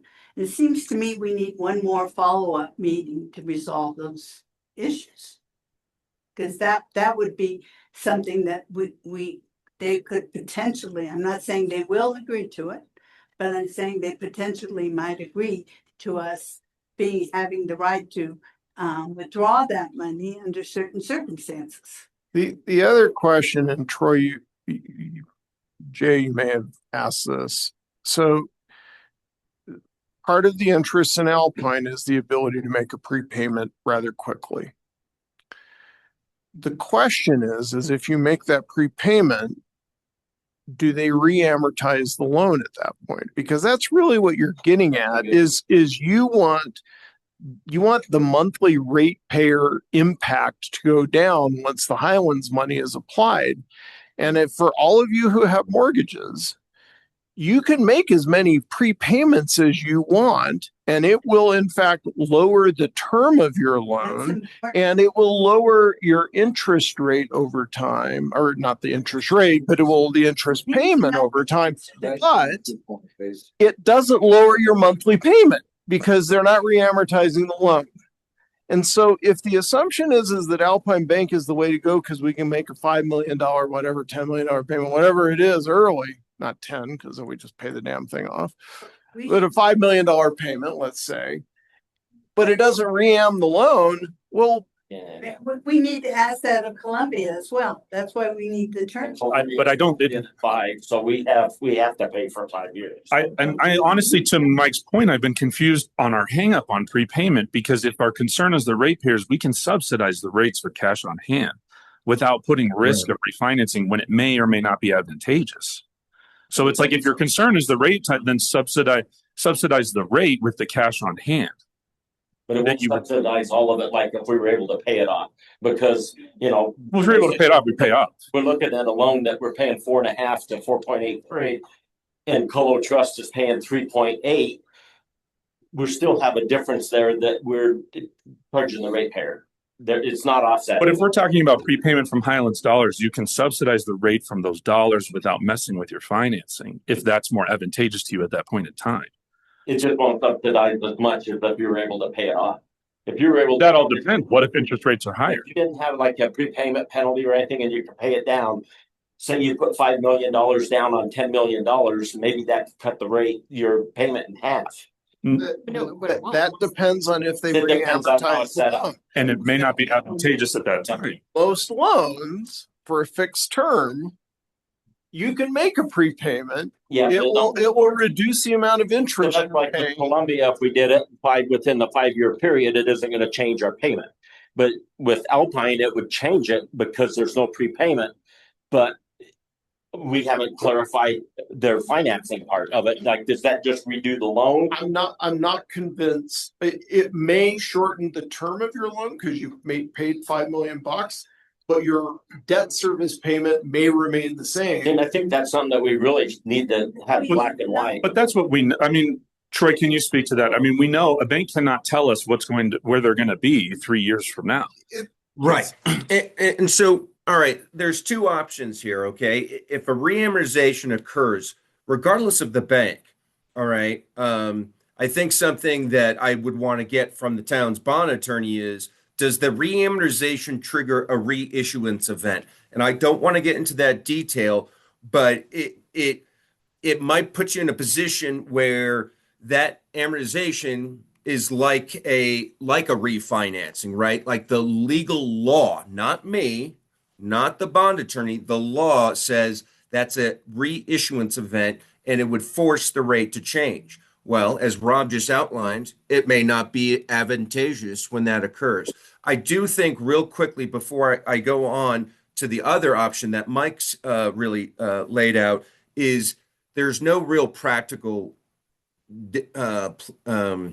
there is no practical outcome that you would be paying Alpine off within the next 2 years. That's your construction cycle, right? So, they say any time, but most banks typically provide that draw feature so that you can use it for construction. It would be a little strange to pay down when you haven't even drawn all the money yet. So I do think there's a practical line in the sand in terms of 2 years. I'll also say with Columbia's proposal, they provided you a cash payout at 2 years. So they were being creative and thoughtful with that. I think by them saying, all right, town wants 5 years, I'm assuming that they could be flexible further. Each one of these entities has at least expressed to me that they want your business. The other option, if we can't reamortize, is just as Mike described. Okay, so we're basically we're shortening the loan.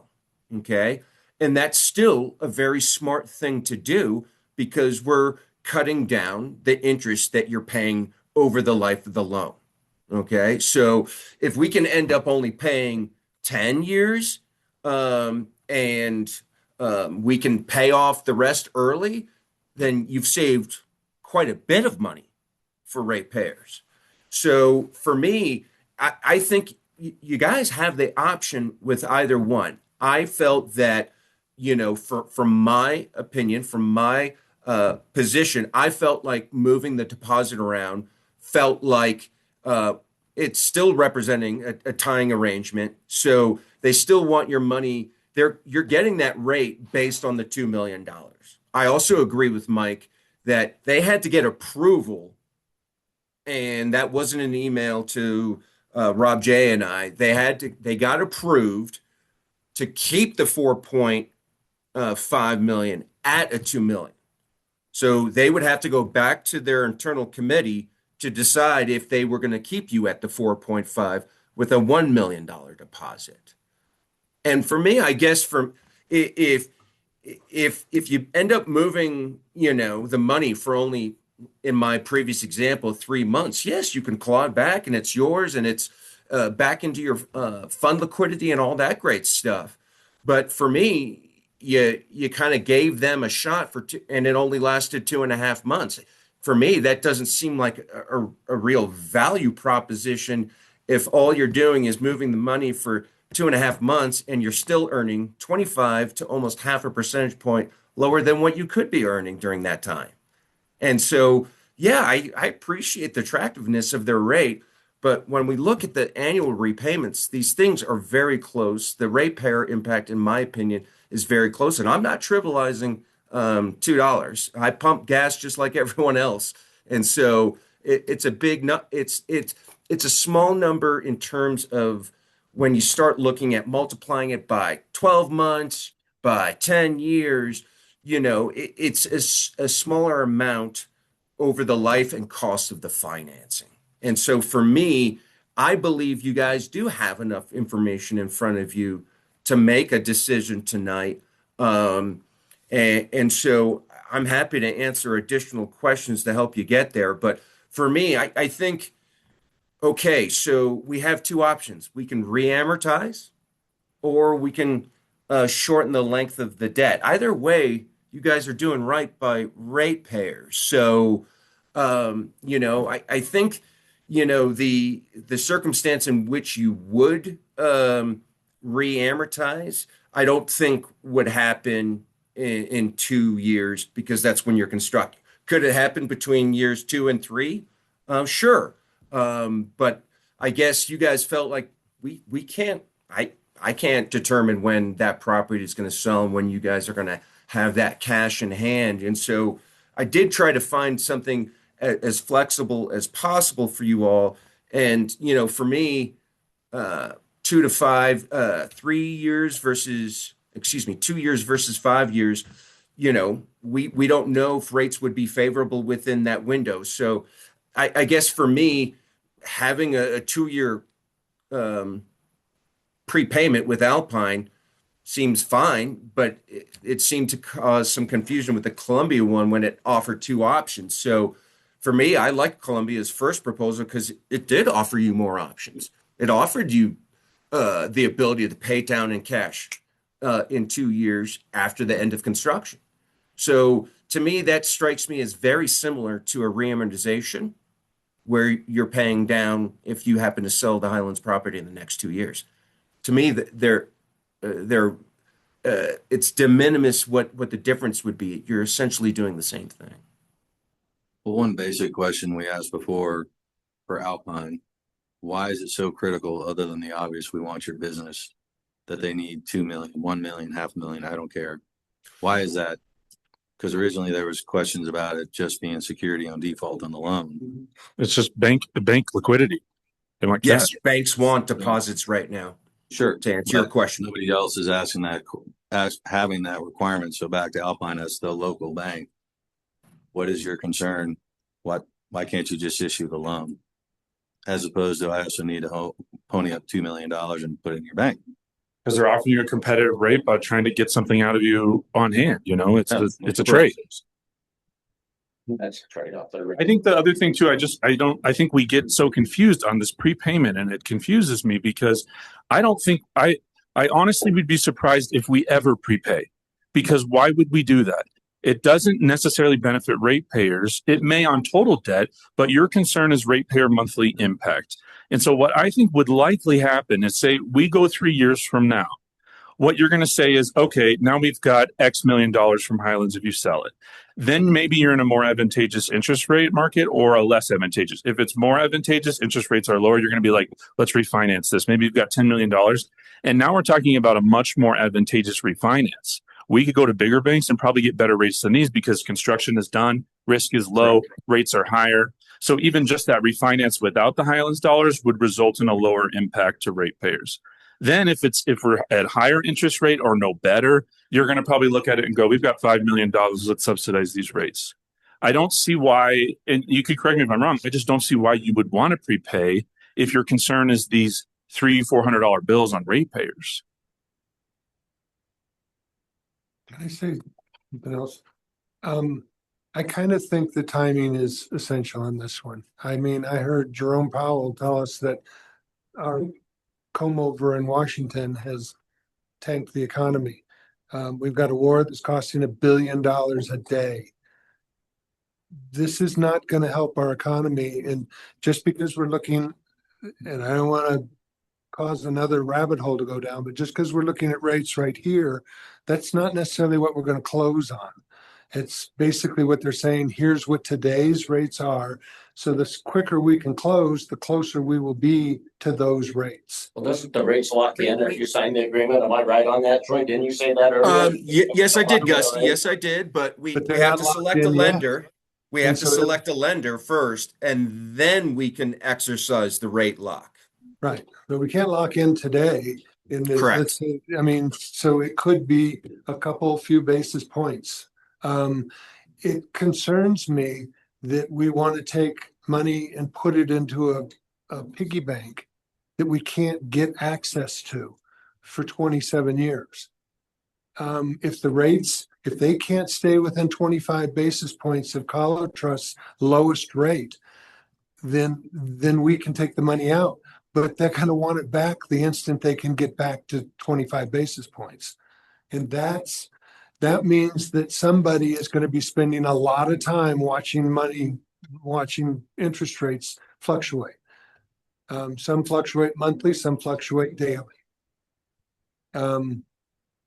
That's a big nut to crack. We've got a bandwidth that's limited here at the town, and anything that we have to do above and beyond that bandwidth costs money because we've got to hire somebody to do it. You know, the idea of losing 0.5% on $2 million is ghastly. I wouldn't, if I came to you and said, I got a great idea, let me put this in a bank account that I'm going to get 0.5% less on, you guys would ask me to retire early. At least you better. And I think your point about timing too, we got to stay away from delaying decisions. It's, you know, because it's not right. Prudent. It's not going to get us anywhere. Just like we went. Gusty, excuse me, Mr. Mayor. Gusty, one of your other points was, when do we start paying the loan? I'm going to look at Troy to see if he's nodding with me when I say this. We pay the loan twice a year, December and May, probably. And what June and December, sorry. Your comment was, what if we don't do anything? What if we do $2 million in 26? And then that's what our loan is based on for the December payment. In 27, we do $5 million. Now our loan is based on that $7 million for those two payments. But the next year we might only do $1 million. So until we actually borrow, one, the entire amount, or two, whatever we need to finish the plant, which could come in. I mean, we had a road come in less. See, and that was a question I had too, Jay, was if we do come in lower, say, you know, heaven help us, it comes in at 8 million.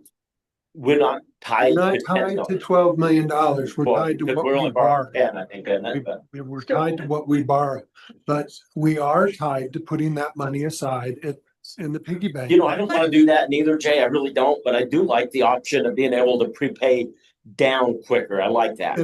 And I know Rob don't like that comment. Well, I just am confused because aren't we concerned about the monthly impact? It doesn't affect your monthly impact for a longer duration. Right. My concern is, I've mentioned this to Jay, we have that money sitting in a bank. We're trying to offset the bills for the ratepayer. All of a sudden, a new council comes in 5 years from here. None of us is sitting in here. They see that money there. A big project comes up, the water tank falls off the hill or something. We'll use that. We'll just, the rates will go back to where they're at. That's a big concern. And I understand we talked about that, but again, it's like you can't base decisions today on the what ifs of tomorrow's council because they'll be held accountable to the public just as you will be. What I have a question. And I'm not sure how this, we don't have to borrow all the money, right? Right. So let's say we get $12 million. Let's say we get $12 million. 12 million cap. Let's say we sell Highland property and we get $9 million. I'm just pulling a number out. Okay. What's to stop us from? We don't prepay the loan. We prepay. We just pay for the rest of the project. We can do exactly. So you don't even finance it. We just never do the financing to begin with. Or you finance less. And then we don't have to worry about. Isn't that the simplest way? And as long as we do that in the construction period, that would work. And that seems like the best use of any funds that we were to get. Because the thing is, it's like we know that we have 2.75 million cash on hand today that we can use for construction. That could buy quite a lot of time. So we may not even start a draw. It could be 12 months from May or June. And then we borrow for a year, and then let's say we exactly. So I mean, you're sitting really well here. That's why we did. So we're kind of looking at like, so it's like, do you want to work with a bank that wants $2 million? Do you want to work with a bank that doesn't care for a savings of what is it, $26,000 per year? So in my mind, that does push it more towards the Columbia. I'm fine with Columbia. I'm just worried about I see the prepayment. That's big concern. I feel for you for the 2 million. I understand that.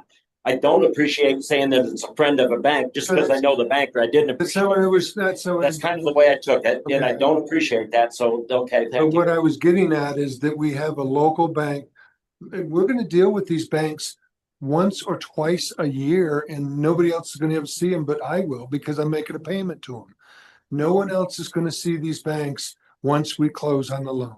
And I did not mean your friend, I meant a local bank.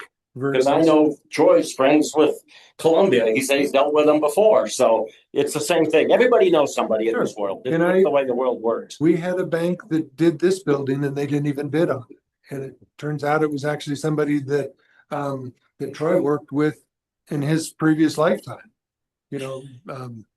Right, right. For me, forgive me.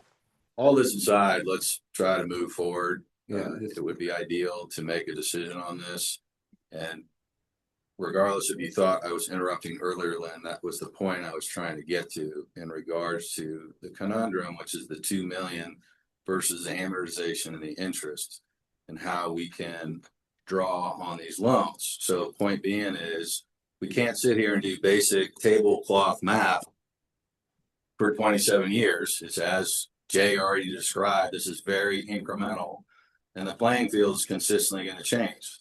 The one thing we need to make sure it doesn't change is the interest rate and get things locked in and make a decision and get it done now so we can move forward. And we can't look in our crystal ball and hope we get paid for the Highlands or any of those kind of things. We have to be rock solid on that. There's one thing I would like to see is their proposal. I mean, just seeing the spreadsheet probably doesn't do a lot for me. I really would love to see what they're proposing just to feel better about it. Okay. Yeah, that's easy. Exactly. We got copy machines. I would be comfortable supporting the Columbia proposal if Gusty had the chance to review the proposal and approve it first. I'd probably have my wife review it, but. It doesn't really affect Take either. It kind of does, but it kind of doesn't. Because we have the April 1st meeting, right? We've got the April 1st meeting. So we could lock. I mean, honestly, I'm okay with doing it now to give it, okay, I just want to see what's in there. And we're gonna do the reading on the 15th. Yeah. If something isn't right in there, Yeah. we don't have to do that. Right. Troy, can we get direction to just, like move with one bank and then come back on the 1st with like, this is the full thing and that. Yeah, we're going to have to be very quick with finalizing, making sure, because you all read the ordinance on first reading, we did anticipate some changes, which we have all talked about. Want to make sure everything aligns with the selected bank. So if we do that on the 1st, we have a much shorter time period. I'm fine forcing the banks to work with it. Let me be clear. You'll need the final ordinance by April 9th. So as long as the banks can work with that timeline, which I think they should be able to, we can stay on track. Okay, so I'd like to put this in front of you, Gusty, with all due respect, because I know you're a lot better at it than I am, and Jill, of course. But I would say that we get direction from each council person and let the majority rule on the delay. I'm not saying delay, or the only thing I'm saying is I'd like to see the proposal. Technically, we can approve it tonight, but the final reading isn't until the middle of April. Okay, that's fine. That's fine. I do have one question for Troy. And I wrote down because I'm going to forget what I was, what I had for dinner. If we have direction tonight, Troy, to number A, letter A, we're going to go with letter A. When can we lock in the rate? And then versus if we have direction on April 1st, when can we lock in the rate? Because We I'm cannot lock, I mean, for me, I think if we select on the first, we should be able to lock shortly thereafter. What if we you know, don't for- select tonight, though? Because what I'm worried Excuse about, me? if we select tonight, when can we lock in? If we select on April 1st, when is the earliest we can lock in? Will they lock the rate before we have the ordinance complete? I think they will because you've already read it on first reading and the bank will have participated in helping finalize for the second reading. So for me, I suppose the bank would be doing that, understanding that you would, adopt it on second reading. So, If Fed Chairman Powell is correct and the market, the economy falls to ashes, we might be better off tonight versus April 1st. I would tend to agree with that. And, for me, I appreciate the council's diving into this level of detail. I really do. I guess for me, if we could make Confused here. He's asking a simple question. Basically, we make a decision tonight. Give me a number, like 1 business week, 5 days. When do you think you can lock in the rate for the chosen bank? Just get April 1st out of our mind. Well, we make a decision tonight. When can you lock in the rate? That's the question. Yes, sir. Looking at a calendar. Yep. When could that happen? And while he's doing that, one option would be, and we've kind of been doing this because Gusty and Earl have been involved with these conversations. If council wants to provide direction on one bank and then also just give direction to have Gusty and Earl involved in the review of that. And if everything checks out, then we just continue to move forward and follow up with you on the first. If that would make you comfortable. I'm comfortable with that. Yeah, that's what I assume. Because that's what you said last time, Lynn. You were like, I don't want Gusty there. We're talking about. Yeah. That what we should do is approve it on first reading, and then lock in the rate immediately, and then allow Gusty to review it pending between now and second reading. And if something isn't right, we can deal with it then. Okay. If everybody's comfortable with that, that's fine. I mean, is there any reason not to do it that way, Mike? You look skeptical. Well, back to my question. Yeah. So if we approve tonight, we should be able to lock, wait, if I'm in the right month. Because one of them was 30 days. Yeah. One of them was 30. And so for me, we should be able, in theory, to lock as soon as tomorrow, if we wanted to. Again, for me, rates have been bouncing around, so I'm kind of trying to find the opportunity to lock a rate. But I mean, I don't know. I can't tell you how much rates are going to change between now and April 1st. I wish I could, but ultimately, we're buying ourselves about 10 days, about 2 weeks. And, for me, based on what you guys described, it sounds like we can have the follow-up that Rob described and then make the final on April 1st. I thought you got some comfort from that. I thought we were going to decide on it tonight and just look it over. Well, you're kind of deciding on the bank, but then we're just having that guardrail of including you and Earl in this review of just checking all the details. Right. As far as being able to lock. Yeah, and get that done because the 15th is 30 days. There's any controversy left about what we should do. Okay. Just would like to look over the proposal. That's absolutely where it all lands. But I think the way it sounds, we really need to move soon before rates go up and then we're, paying more. That was my question is, if we can lock in tomorrow, then we could do the same thing on April 2nd. Mm-hmm. And I'm sorry, I'm a little superstitious. I really hate doing something like this April big 1st. on April Fool's Day, but. Yeah, me too. But we can line it all up so we don't waste time. Right, but that's 2 weeks difference in, I mean, I've been watching this. I never thought, everybody thought you know, what the rate's gonna do. I never thought we'd be in an economy that's tanking like it is. I mean, you know, when I go to the grocery store and spend $250 one week and 2 weeks later I go back and it's 400. I go to the gas station, it's 268, now it's 370. More than that. Did Alpine give any scenario of what rates and terms look like without the $2 million? They just said higher. So no specifics whatsoever. No, because they were getting like ad hoc committee approval as we went through this. Why didn't they just dump it in an origination fee and we would have saved an hour and a half of? Because they're trying to get the best that they can in the same way that we are. Yeah, but they're trying to make money somehow on us. Oh, yeah, but I guess it's like, An interest rate or something that they think they can get in a private internal, you know, whatever. It's like, just tell. but it's like, are we attracted to it because of the name, or are we looking at this objectively like it's an RFP? And that's the one thing about the names that I don't like, because I wish it was 1, 2, and 3, and then you wouldn't be putting on this lens of this is the person. And that's what we shouldn't do in government, is look at submissions by person and start negotiating. No, I don't. It's like, make people give you the best offer, select the offer on the things that are judgeable, not the character of the bidder. Right, every part of their offer is great, except the $2 million. Never been a fan of that. Right.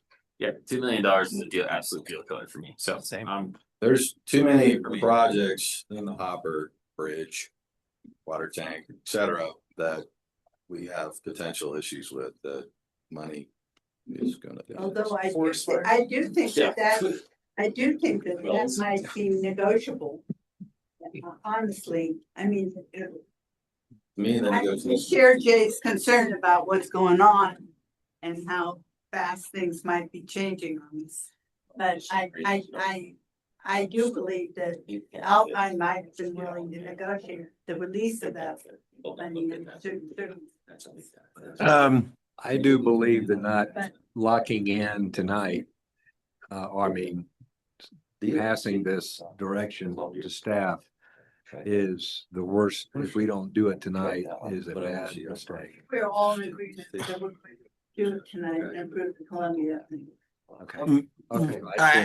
Okay, so we're all in agreement. Okay. That's what I wanted. Okay, so direction to staff. As far as moving forward, is it Columbia that we're gonna try to lock in on? We'll have the Gusty meeting, maybe. I'm probably gonna be in Steamboat in a couple of days, so. But anyway.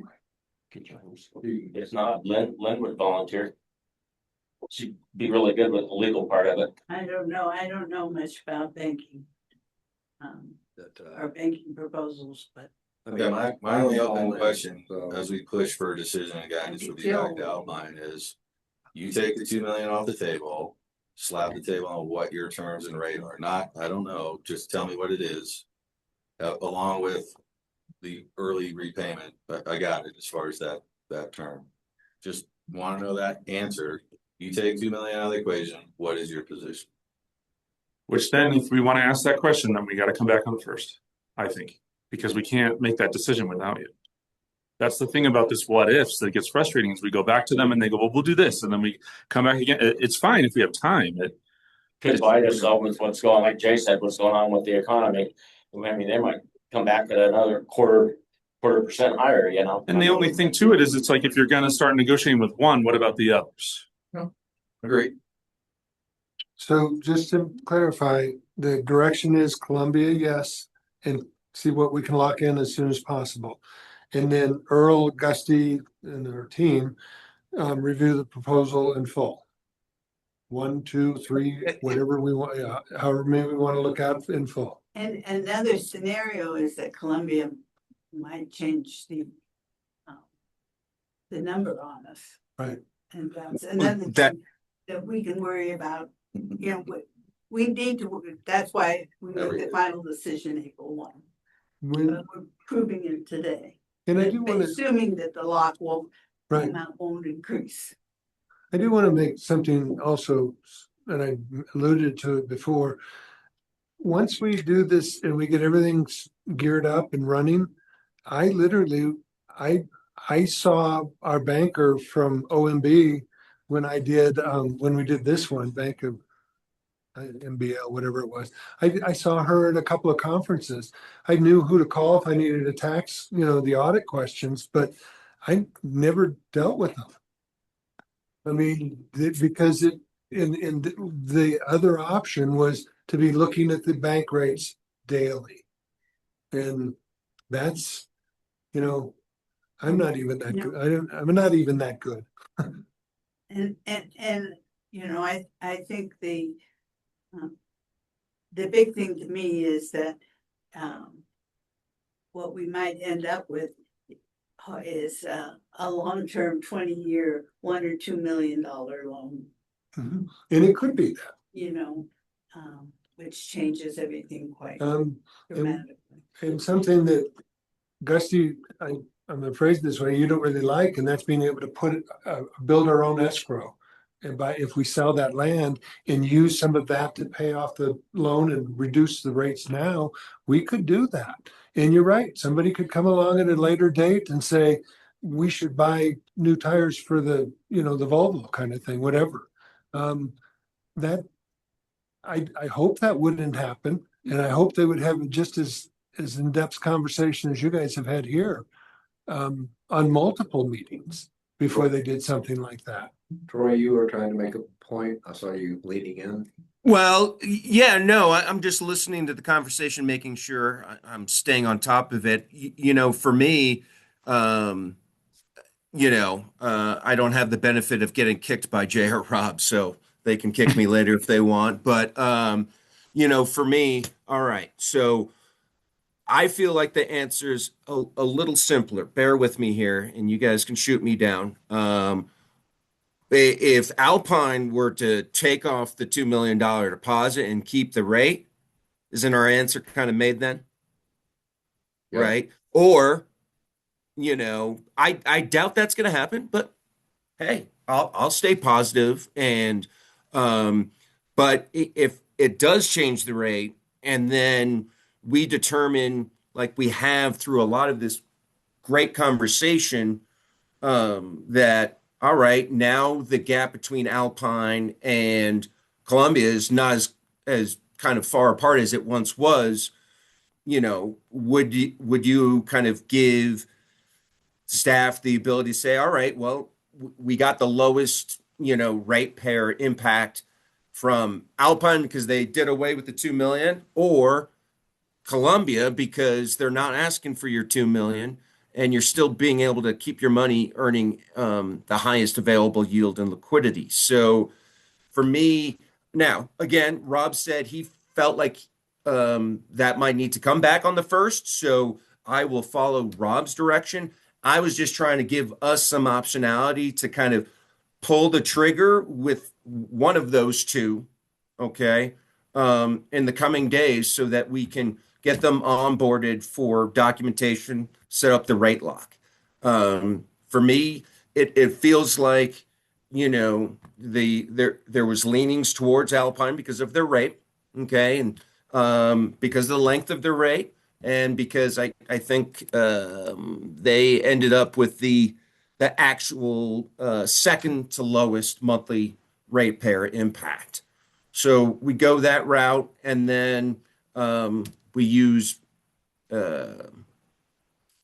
Columbia as a backup. But I think for me, besides that deposit question, I feel like everyone's kind of on board with Columbia. So for me, we still have the benefit of these last two options. I'd just like to perhaps put out there empowering staff and maybe Mayor and Gusty, that team, to, make a final decision, because I feel like based on the $2 million and the comments I just heard a few minutes ago, if the $2 million were off the table, I feel like, the votes would go towards Alpine because of the lowest rate. And if they can lock that rate through closing, I feel like that's our answer.